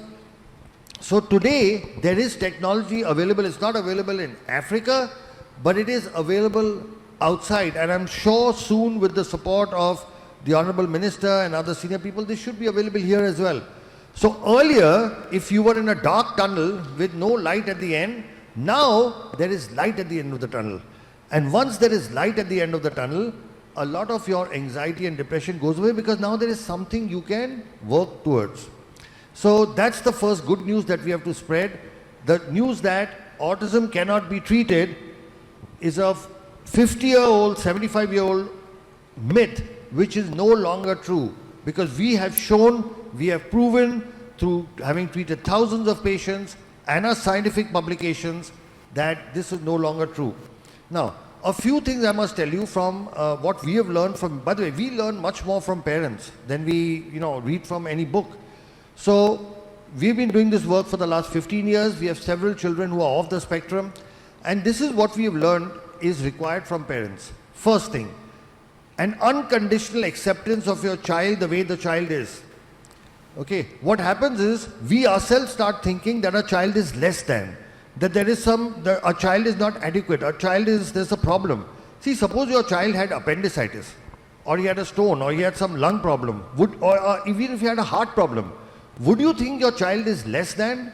No, you would think you have a normal child who has a medical problem. Yes or no? Let's say your child had a hole in the heart. You don't think there is a problem with your child. You have a normal child who has a hole in the heart. Okay, you fix it. But when a child has autism or a child has cerebral palsy, we think there's a problem in the child. Now, so that's the first thing you have to change. Our children are different. They are not less than. I'm repeating it in reverse. Our children are not less than. They are different. Just like somebody can be tall and somebody can be short, somebody can be fair and somebody can be dark, somebody can have black eyes and somebody can have blue eyes. Some people have brains like us and some people have brains like our kids with autism. That is the only problem, and that is something which can be fixed. So the first thing we have learned is we have to accept our children the way they are.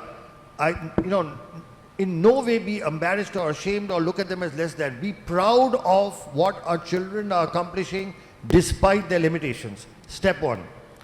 Step two, what we have learned is the importance of family. Nobody talks about that. All right? What we have found is when the family works together as a solid unit, the children tend to do much better.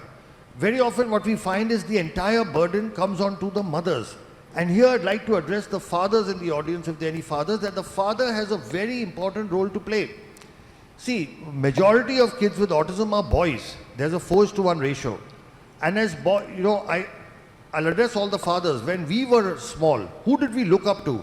we looked up to our fathers for behavior, right? The mother was for love, affection, food and all that. We always looked up to our fathers. Kids with special needs also look up to their fathers. But unfortunately, fathers have to make a living, they have to work, they are outside and they are not able to spend enough time.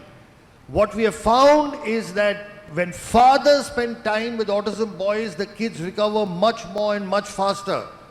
We've actually found that what it takes an autism father 1 hour to teach, it takes the mother 4 hours to teach the same thing.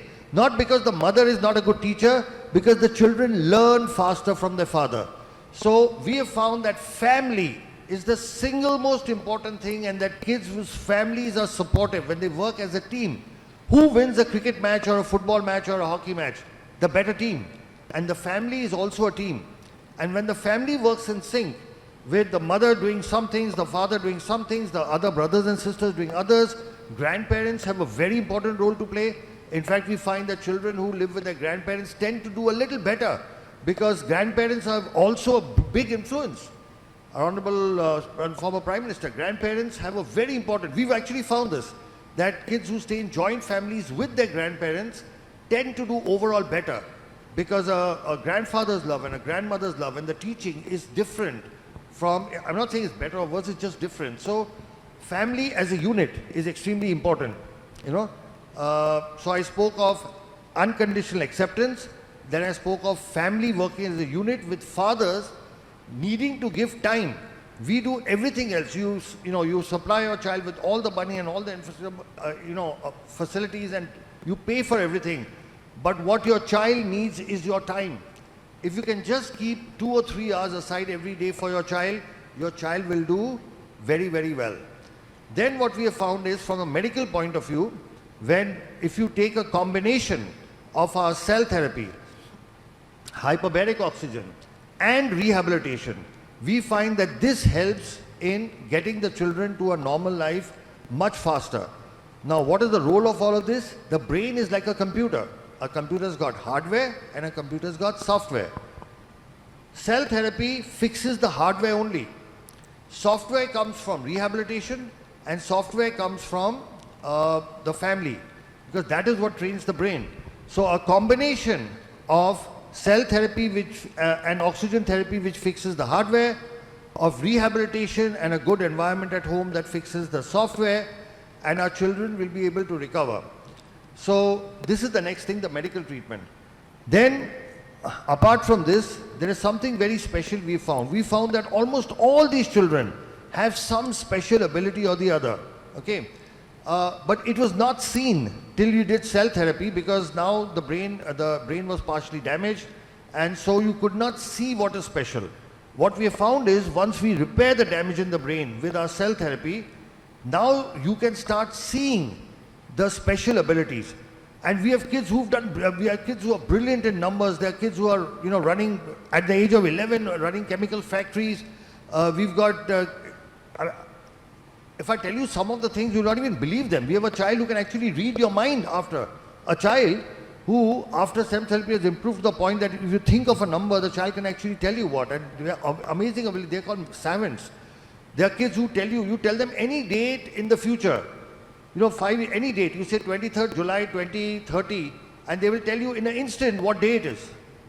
It's Wednesday. And I don't know if you know, but Elon Musk, the world's richest man today, had autism. You can Google him. He talks about his autism. But this man changed the world. Albert Einstein had autism. Okay? But this man, and he could not read, he could not speak or read or write for very late in life. And then this man changed the world. Several of our tech geniuses, they don't have autism, but they've had difficulty in studying, learning, Bill Gates, Steve Jobs, they never graduated from college, all right? But these are people who changed the world. Leonardo da Vinci is believed to have had autism. So these are exceptionally gifted people. So the one thing that you have to do, see, you are talking about bringing your children to normal. I'm saying once you get, they do exceptional things. They do the most brilliant things. And that is proven by already. Look at Elon Musk. He talks about his autism. He doesn't hide it. He says he had this, but he changed the world. So we have to change our thinking. Instead of looking at what they can't do, we have to look at what is special about them. Like what our Honorable Prime Minister said by changing the name. He said, don't look at what they can't do, look at what is the special gift in them. So with this combination of things, like I said, unconditional acceptance, the family working as a unit, the medically, a combination of cell therapy, hyperbaric, along with rehabilitation. And rehabilitation, like Dr. Nandini said, needs to be comprehensive. You need to be able to do all the rehab. You can't just do one. People think they go to just one speciality and my child will be okay. No. You need all the specialities together, comprehensive rehab, and then our children will be able to come out. So I hope that answered your question. Yes, so maybe, wow, this is like a ray of new hope. Yeah. I'm sure all the parents here, some of them who might have lost hope, but with everything that you've explained, it's actually truly inspirational. So my question is, you've spoken about stem cell therapy, and I'm sure in the minds of many parents, they are wondering, wow, it's expensive going to India. Before even you think about how much the operation cost, you think about even the air ticket and the flight and accommodation and everything. So is there any plan to bring this in Africa?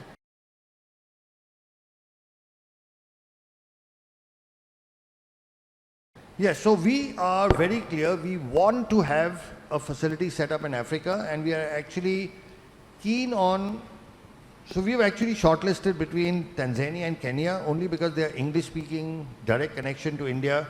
So to give you a background, for example, the government of the Bahamas actually invited us and gave us permission to start this, and we've just been there recently, and in 6 months, we are going to open a full-fledged facility in the Bahamas.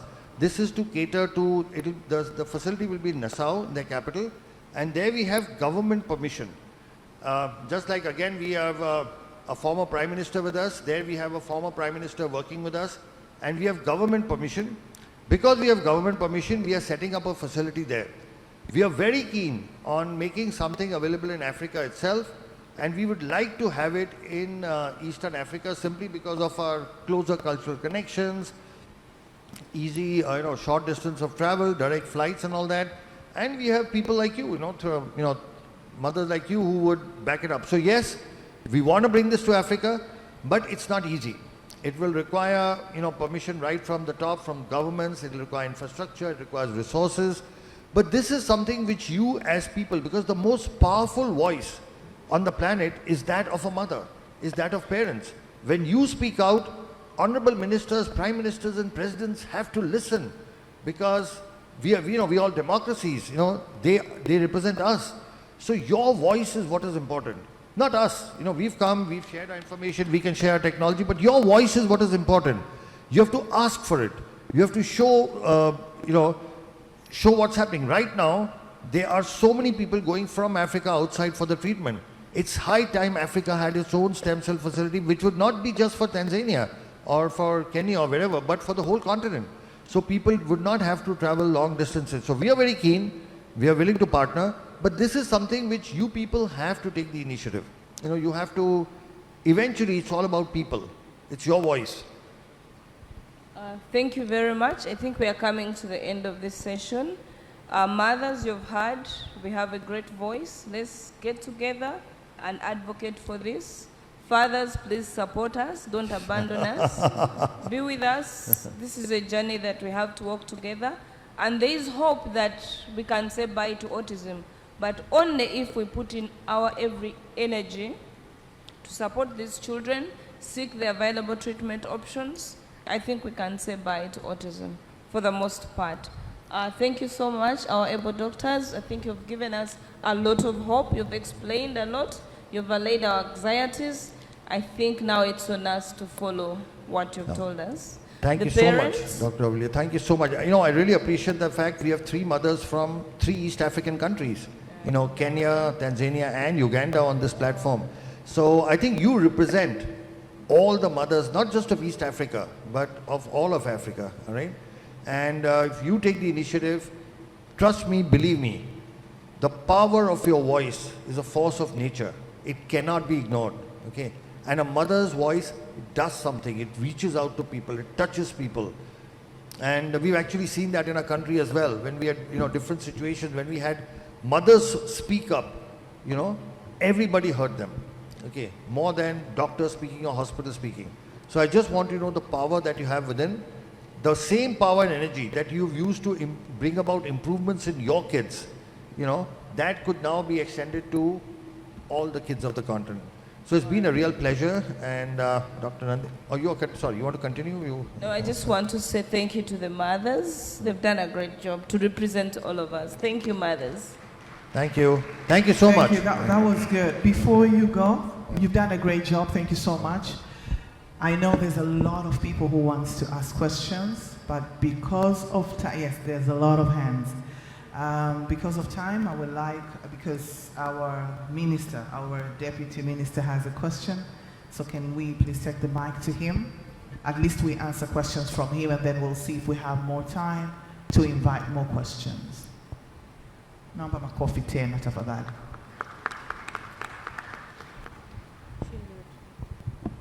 Karibu sana mheshimiwa. I don't think it is a question, it's just good news perhaps. He said, I know Professor, he said about the PET-CT scan, if we have in the country. Yes, we have. It is in Ocean Road, okay, our Cancer Institute. So actually last month they completed it to connect it so that it can start function. We expect this month it's starting to work. Very good. Yes, so we have that. So it's a good news to the parents when we are talking about PET-CT scan now we have in the country. Another thing is hyperbaric oxygen machine, you said. Yes, we have it in Muimbili. Yes, in 2 weeks it will start functioning. So,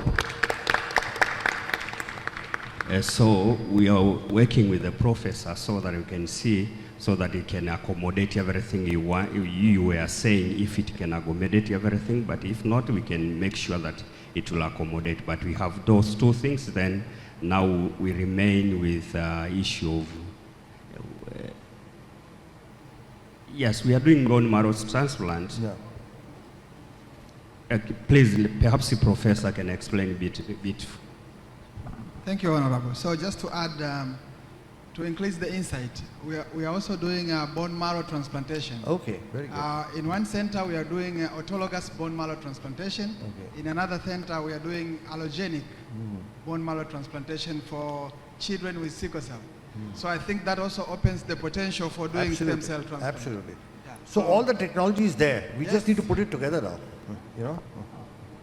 That's great, Yes. wonderful news. Yeah. Yes, that's what I'm trying. I just have to say that so that the parents can hear that. Yeah. You talk to many technology, then we can see how is our capacity by now, then we can move from there going forward. But something is going on. Thank you. Thank you so much.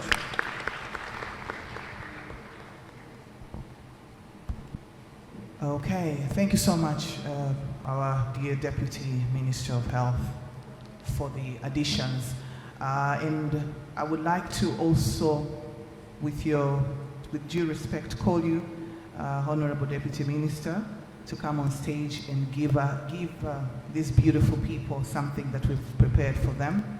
So please, if you don't mind, kindly come on stage. The panel discussion was great. Thank you so much.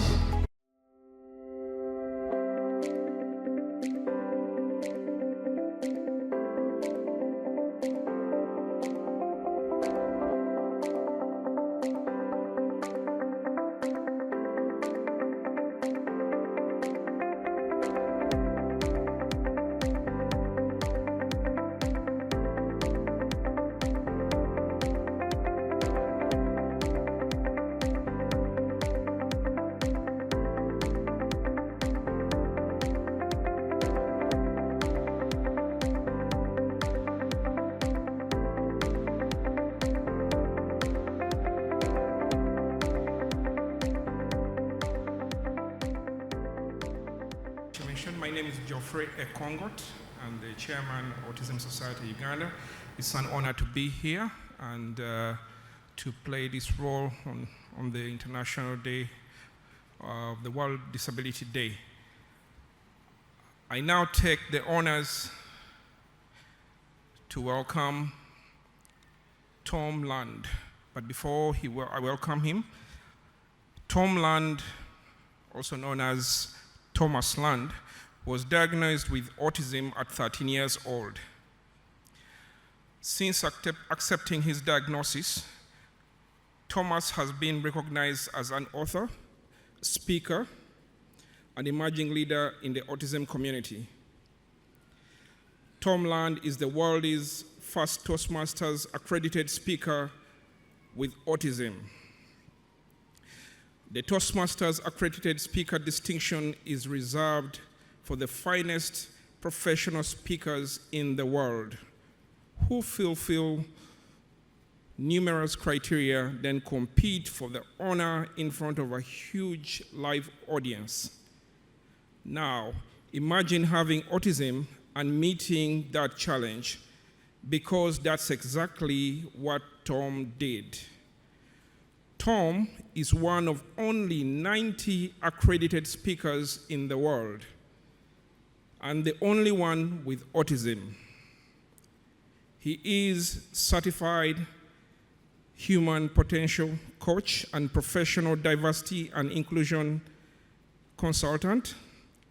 He is poised and ready to share his positive energy and inspiring messages as an end keynote speaker, corporate trainer, and consultant to organizations across the country. He also spoke on the TEDx stage to impart wisdom and inspire others with his talk titled, How to Come to Life.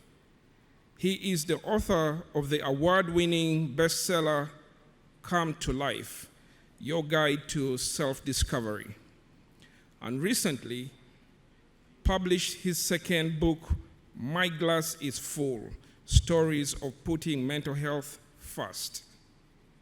He recently set a Guinness World Record as the world's oldest person with autism to finish a full Ironman triathlon. I once again welcome Tom Land to present his topic, Come to Life, Preparing for the Transition and Your Future. Mr. Tom Land, you're welcome on stage.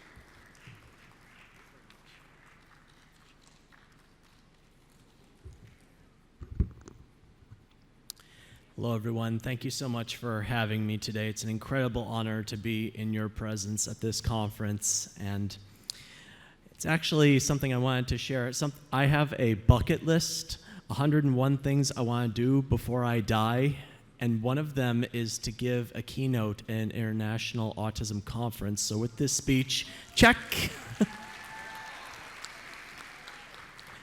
This is also my first time in Africa, and I've now visited every continent in the world except Antarctica, so if anybody knows how to get down there, see me after the speech. I want to break the ice with a quick question. Tanzania or Tanzania? Applause if it's Tanzania. Applaud if it's Tanzania. You know, I've heard both pronunciations, but I've always wondered, is there a right or is there not? But even though we have different opinions or perspectives or pronunciations, it's all talking about the same thing. And I want to keep that in mind as I go through this presentation with you today. And may it unite us in our work. Next slide, please. So you heard a little bit about my accomplishments, and interestingly enough, when I was younger, I didn't talk for about 6 months. But by the time I started talking again, I could read, I could write, I could spell. I was like a sponge full of water, just ready to be run out. And I was ready to get a whole lot done with my life. And I've gone through a number of trials, and tribulations, and triumphs.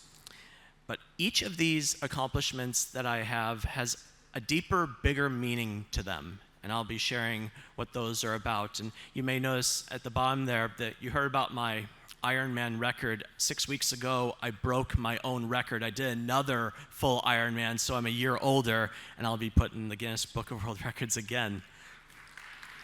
And for those of you that don't know what an Ironman is, I know my metric system, 3.8 kilometers of swimming, 180 kilometers of biking, and 42.2 kilometers of running back to back to back in under 17 hours.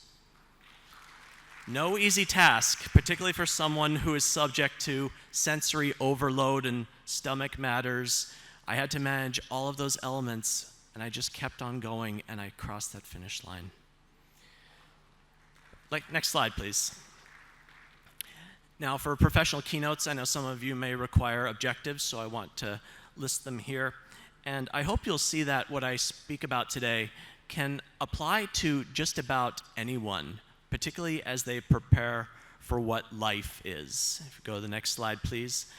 I have a meaning of life that I'd like to share with you today, because there have been several individuals with meanings of life, Monty Python, if you follow that particular comedy series, religious leaders, philosophers.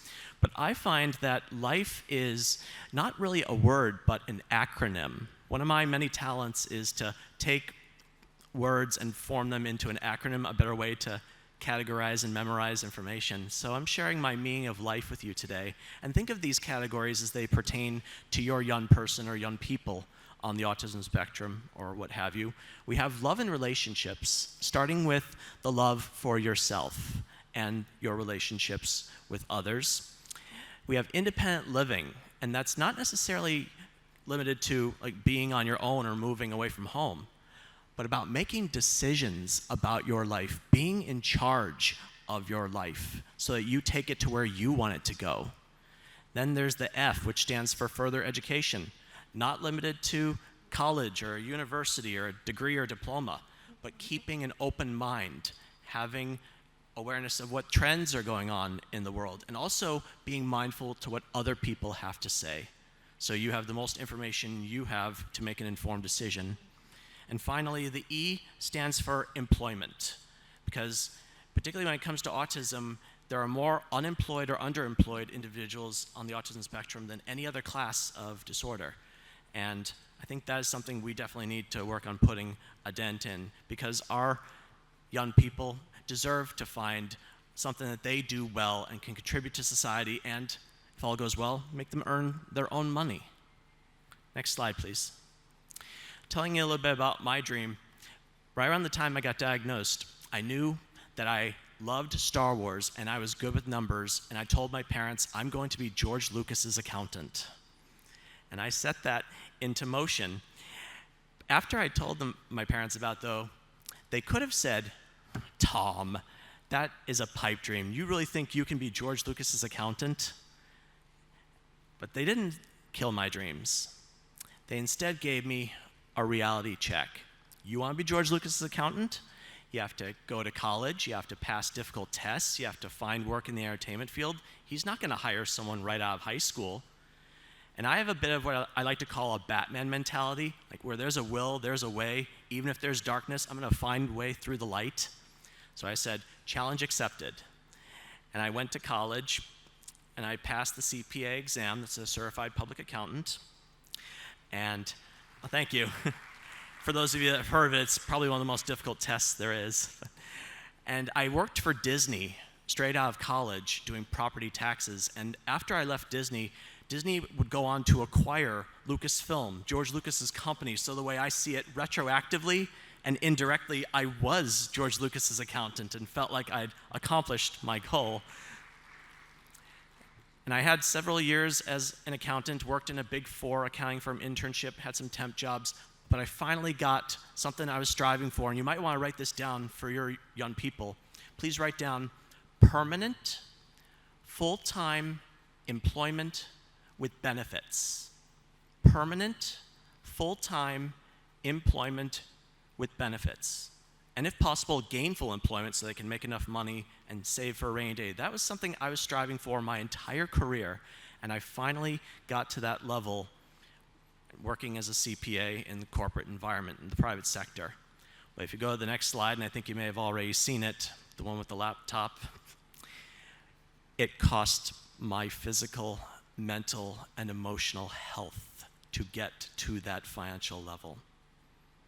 I dreaded going to a desk, sitting there all day, crunching numbers that would not matter in a few years. At the same time, I also saw and heard stories from my peers crashing and burning in life because they did not know themselves. They did not love themselves, and they were not being themselves. So 8 years ago, I decided to leave my accounting career behind completely, put in my 2 weeks notice at work, and now I give speeches, I tell stories, I do coaching, I do consulting. So I want to reach people on a personal level. And yes, let's go to the Toastmasters slide next. Because after I left accounting, I knew I had to better my public speaking. Back about 2 slides, please. I knew I had to better my public speaking skills. And mind you, we fear dying more than speaking in front of an audience. Wouldn't you agree? You wouldn't want to be up here right now doing this, would you? Or maybe you would, but I've found that if I can master the art of public speaking, I could probably cheat death, but at the very least, I can tell a story, do something that will resonate with you. So the Toastmasters organization has an accredited speaker program designed for those that have mastered the art of public speaking and apply it to a particular trade or line of work. And for someone on the autism spectrum, which is a social communication disorder, and being able to master the art of public speaking, which is essentially socializing and communicating, I wanted to show myself, my peers, and the world that you too can break barriers. You can overcome obstacles. You can shatter ceilings and stereotypes by showing people that it can be done. So that's, thank you. So that's why I went for the accredited speaker designation. And if you go to the next slide after that about the human potential coach. Right before the pandemic, I got certified as a human potential coach because speeches are one thing, but I wanted to reach people on a personal level and find out what's really going on with them, get to the root of who they are and how they can make the world a better place. And today is the International Day of Persons with Disabilities. I was at the United Nations 4 years ago in New York describing why people on the autism spectrum deserve equal employment opportunities. And the United Nations has sustainable development goals that they want to fulfill by the year 2030. And if any of you happen to see my lapel pin here, I have a pin with those sustainable development goals illustrated. And if you go to the next slide, I have a long-standing partnership with the Los Angeles Police Department Mental Evaluation Unit because law enforcement, police officers, people that protect our community, our young people are likely going to have an encounter with them. They may not have had one yet, but there's a very good chance that they will. And our officers need to know what to do. So I share my stories and give them pointers on how they can best serve our population. But there's another thing that was overlooked that my mother and I put into play. Next slide, please. And that is to teach our young people what they need to know when it comes to interacting with the police. Because ladies and gentlemen, just training the police is not enough anymore. Our young people need to know how to interact with the police.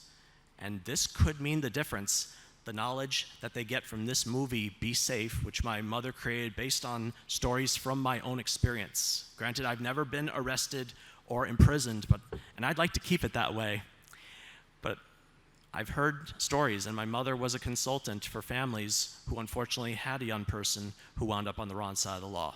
So I urge you to use Be Safe or similar tools that might be at your disposal to show young people how to interact with the police. That could mean the difference between freedom and imprisonment, or even life and death. Next slide, please. So looking at those life outcomes, the LIFE I brought up earlier, raise your hand if you think our population's having good outcomes based on current circumstances. I'm not seeing many hands out there at all. And that's kind of the point, because if you go to the next slide here, particularly when it comes to becoming an adult or accepting a high school diploma, those seem to be, at least in the United States where I come from, the things that make the services amongst our young people just disappear. They fall off that cliff. They were getting services in school, but once they become a legal adult or get that high school diploma, it's like, you're on your own, goodbye, good luck. And that's not right. Because if anything, autism does not disappear when you turn 18 or get a high school diploma. If anything, adults need more services than most. They need that support. It is a lifelong condition. And we can do better to support our adults as they grow up and walk through life, figure out who they are, what they want to do, and how they can make the world a better place. Next slide, please. So how do we empower individuals with autism and improve those outcomes when it comes to life? And that brings us to the next slide, which is a book that I wrote called Come to Life. After I left accounting, my mother and I put our heads together and decided to write a book sharing my secrets to success. Because a lot of times people are lost when it comes to what's out there for them, or when they turn 18, it's like, now what? And when I started college, I had a huge realization that there were so many choices that had been made for me, like my classes were decided for me. I was now at the point where I had to be the one to make decisions. Ladies and gentlemen, life doesn't come to you. It's up to you to come to life. And that's why I named the book Come to Life. I think too many of our young people are sitting back at home waiting for some kind of miracle to just drop into their lap. You have to be the one to go out there and find what you're looking for. Pursue the success and the life that you crave. Nowadays, those go-getters are being the ones that go out there and make things happen. They are the ones that are taking charge and being the change they want to see in their lives, as Gandhi would say. So I explained to my peers in the chapters of Come to Life, which I'll be going over with you today, how they can be their best selves. Next slide, please. Beginning with chapter 1, driving your life forward. Now, mind you, you do not have to know how to drive or operate a vehicle to drive your life forward. Wouldn't you agree? But as far as where you are in the car of life, if you will, you could be in the driver's seat, you know where you're going, you can get yourself there.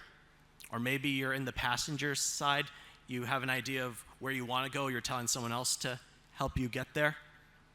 Or maybe you're in the back seat of the car. You don't know where you're going, you may not even care where you're going, you're just along for the ride. Raise your hand if you think your young person's in the back seat right now. Okay, we've got a few people, but really what Come to Life is all about is about getting our young people out of the back seat and at least into the front so they have some say in where their life is going. That is the foundation for success. Next slide, please.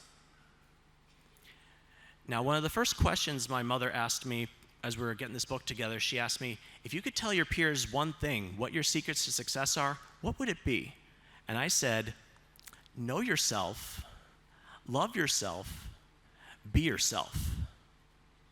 That's a mantra. Yes, thank you. That's a mantra that I created and I live by to this day. And we have a term in our family called video talk. When I say something I heard in a movie or a TV show, and my mom asked me, was that video talk? Did you hear that from somewhere else? I said, no, that came from up here and in here. And it's what my message is to my peers, and I think the world as a whole. Know yourself, love yourself, be yourself. That sets the tone for what comes next. So as far as driving your life forward, and then we get to the 3 elements of that mantra. Next slide, please. Starting with knowing yourself. Aristotle said, knowing thyself is the beginning of all wisdom. And this is particularly true when it comes to a diagnosis or a condition you may have. Raise your hand if you have not told your young person about their diagnosis. Really? All of you have told your young person that they have autism and they understand it completely? That's pretty impressive. But in some cultures, they do not tell their child about their diagnosis. There could be many reasons for that. Parents might be in denial. They think it'll crush the kid's spirit or self-esteem. And all too often, that causes the child to become confused because they're going to grow up, possibly sense something is different about them, and they're going to go to their parents looking for answers. What's going to happen then? And if the parent knows about it and doesn't tell the child about it, how's that going to help the relationship or the family dynamics?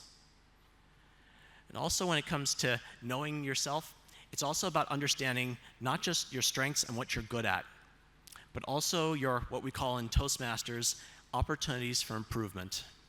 And I have my fiancée Rosetta here with me. We're both Toastmasters, so we're both all about observing what's good and what can be improved. And the same has to go for our young people. Why? Because if you focus only on what they do well, there's a risk that they keep making the same mistakes over and over again. On the flip side, if you only focus on where they fall short, they may never find out where they can truly thrive, what they are really good at, and what they do better than anyone else on the planet. Each and every one of us has something that we do better than anyone else on the planet. So we have to look at both, what you're doing well and where you can improve, and both get addressed. That's how you truly know yourself. And when I was young, I thought I had to know everything, and I had to be perfect. I dreaded even getting like a B on a test. I would rip it up to shreds. I didn't even want to face the idea that I'm not perfect or I don't know everything. And I was really hard on myself. I thought my mother was perfect, so I thought I had to be perfect. And when I come to find out she's not perfect, and I'm like, well, you don't really talk about your problems a lot. Granted, parents do make mistakes and don't always get it right. But the important thing is that we love ourselves. And that is the next slide, the second part of the mantra. Love yourself. It was RuPaul who said, if you can't love yourself, how can you love someone else? Can I get an amen on that? Yeah, that's more like it.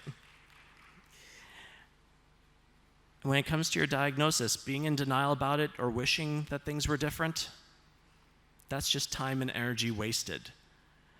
And my parents did something for me that really set a tone and made a huge difference in my life. They let me know that they would love me no matter what. I didn't have to change. Yes, thank you.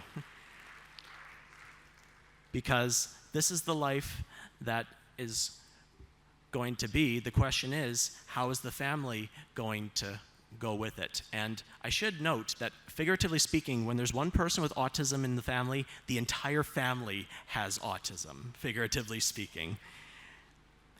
So on that note, are you all going to be on a unified front around your young person or people? Not take no for an answer? Find a way?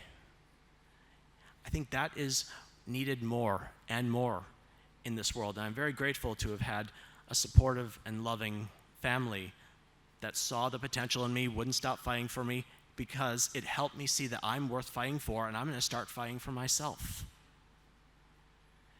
And I also had to be mindful of who I'm keeping in my life too, because family is with you more or less forever, but when it came to making friends, anybody here ever been told or had someone say to them, I'll be your friend if, or if you do something for me, I'll be your friend?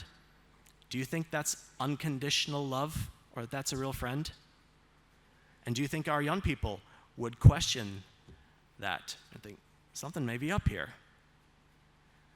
So we need to be mindful of the company we keep, and also see how we can give back to our community, particularly for those that might have difficulty finding and keeping a job. Community service, volunteering in nonprofit organizations, I did that for a number of years. I still do it to this day, and I make a difference. So being able to give back to your community is another part of loving yourself. And something I had to be mindful of is I grew older and had to weed out those people who maybe not were true friends or wanted me to be something different. That brings me to the third part of the mantra, if you go to the next slide, which is be yourself. It was Coco Chanel who said, beauty begins when you decide to be yourself. And this gets a little bit controversial at times, because each and every one of you, I imagine, has some kind of idea or vision as to what your young person's life might be like or look like. The question is that what the young person wants? Is that being who they truly are? Or is their authenticity being jeopardized a little bit? Because, mind you, I wanted to be an accountant. My family supported that. And everyone seems to have these suggestions about how we can be better people on the autism spectrum. But it kind of begs the question, why not just like us for who we are? Yes, we have the option to hear what you have to say, but it should be our decision on what we do with that information. And if, like me, you understand the value of input and how it can help you become your best self, there's being yourself and there's being your best self, that could make a difference too. And a lot of times, I know when I was younger, I wanted to please others. I wanted to not rock the boat. I would kind of take people at their word or think people had my best interest at hand. I was a little too trusting, and that came back to hurt me a few times. So at the end of the day, I decided I'm going to hear what people have to say, but I have the final decision. And they should be willing and able to respect that. Wouldn't you agree? So as we look at our young people and their lives, ask yourself if you're letting them live the life that they want to live. And if they don't know what that is, what kind of life they want to live, maybe they need more guidance on what that is and what kind of options are available to them. Which brings us to the next chapter in Come to Life. Next slide. Finding your niche, or niche, depending on your pronunciation preference. Because a niche is a little hole in the wall where a piece of art or statue fits right in. And each of our young people deserve to find a place where they fit in, where they do well, where they can shine and their talents can be put to good use. Unfortunately, not everyone seems to have all the opportunities to go out there and find out what that niche is. Whether they're staying at home, could be by choice or not. And even in today's virtual world, sometimes going into a virtual chat room or where the action is, that's part of finding your niche. And also understanding that as we grow older, our niches, where we fit in, change over time as well. And speaking of change, it's happening all around us. Like, I'm not the same person I was 5 years ago, 5 months ago, or even 5 minutes ago. So the change is happening all around us, and I think there's a lot of resistance to it, or like you want to fight the elements and not want things to change, everything to be constant, predictable, and unchangeable. But ladies and gentlemen, what if I told you the only constant, predictable, unchangeable part of our lives is change? That is what's going to be happening whether you choose to accept it or not. So with that being said, finding a way to let change or make change work in your favor. Find ways to adapt, change, evolve, grow, and see where that can take you. Let's go to the next slide, chapter 6. Find your voice. Find your voice, and more importantly, use your voice. Wouldn't you agree? You could find your voice, but if you're not using it, not doing its purpose, right?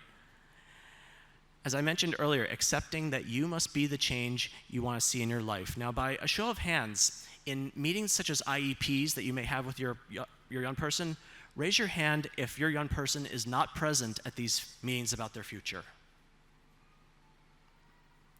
Okay, so a few of you may not have your young person present at meetings about their future. Well, getting back to that car example, not having them present at the meeting, that's like them not even being in the car at all. Wouldn't you agree? It's like taking them, getting them out of the seat that they're in, leaving them on the side of the road, and you driving off without them.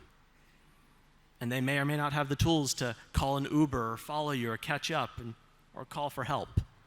It's like leaving them in the dust. And parents, you are your child's voice now. Who's going to be your child's voice after you die? A family member? An elected representative? How about the young person themselves?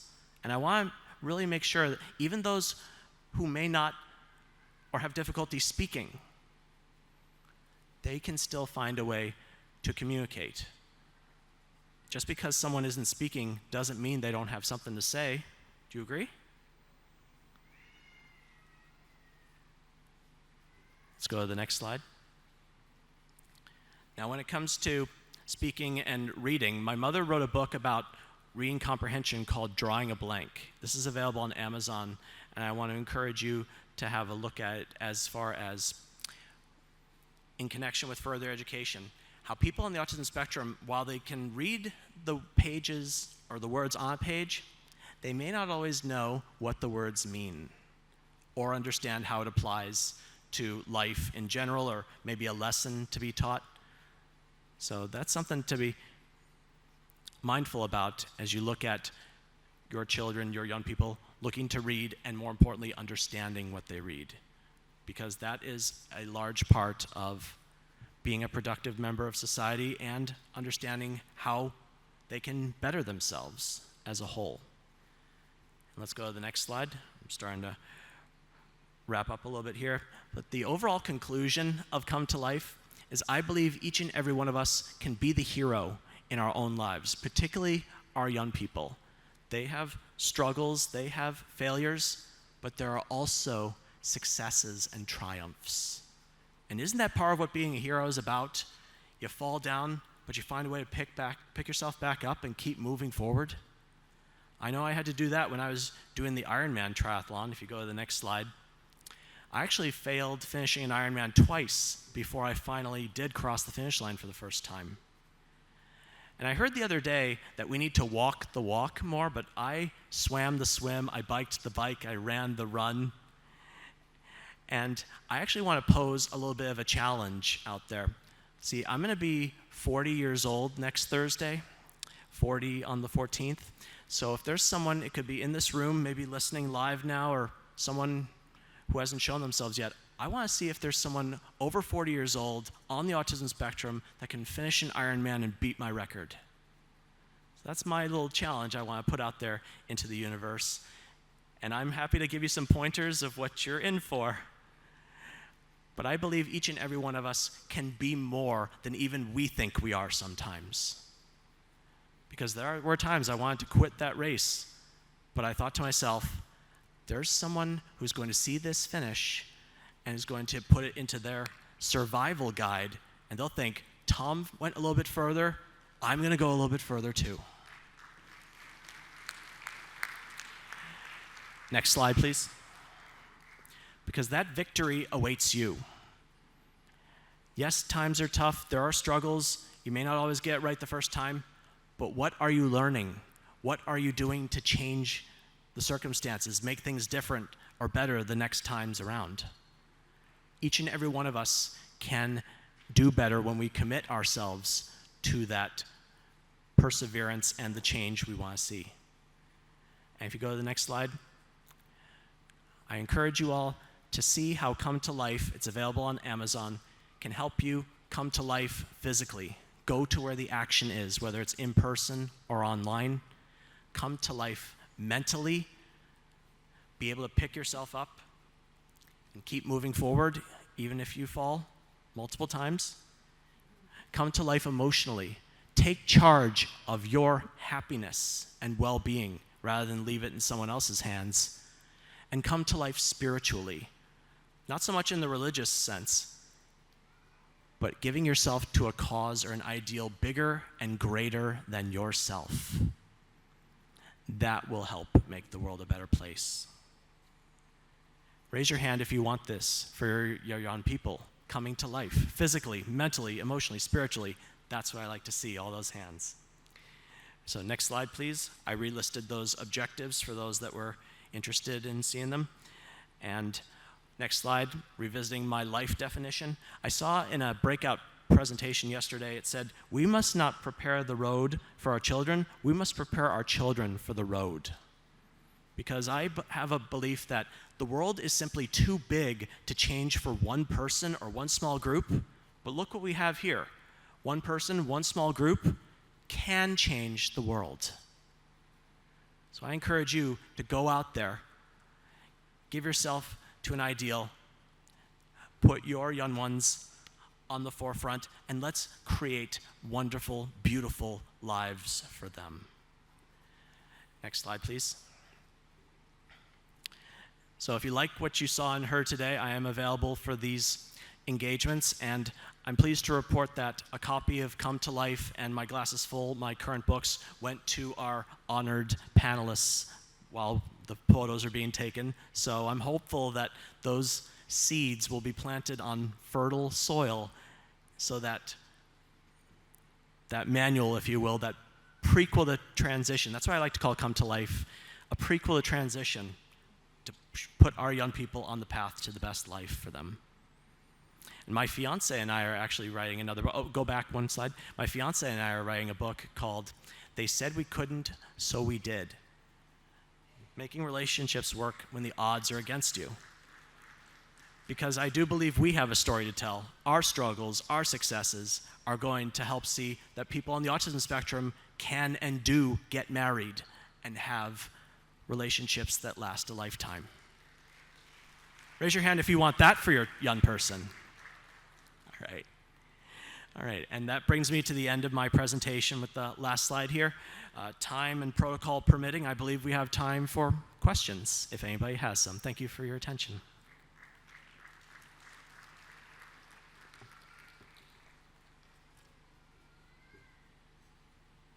No, I answered everything. You guys are good?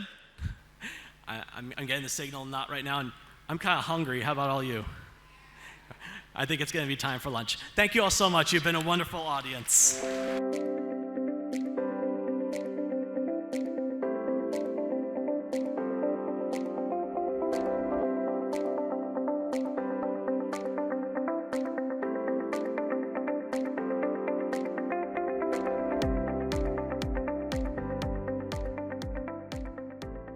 Thank you so much for watching the plenary session of ICAN Tanzania 2023 presented by AutismConnect. So to give you a brief about AutismConnect, AutismConnect is an association of parents and professionals formed to disseminate scientifically validated information about therapies and treatments for autism. To know more about autism, you can log on to our website, which is www.autismconnect.com. After 2 successful ICAN conferences, the first one being at Dubai and the second one being at Tanzania, we are now coming up with the ICAN conference at Canada, Niagara Falls. To know more about our conferences, you can log on to our website, which is www.icanconferences.com. Thank you so much.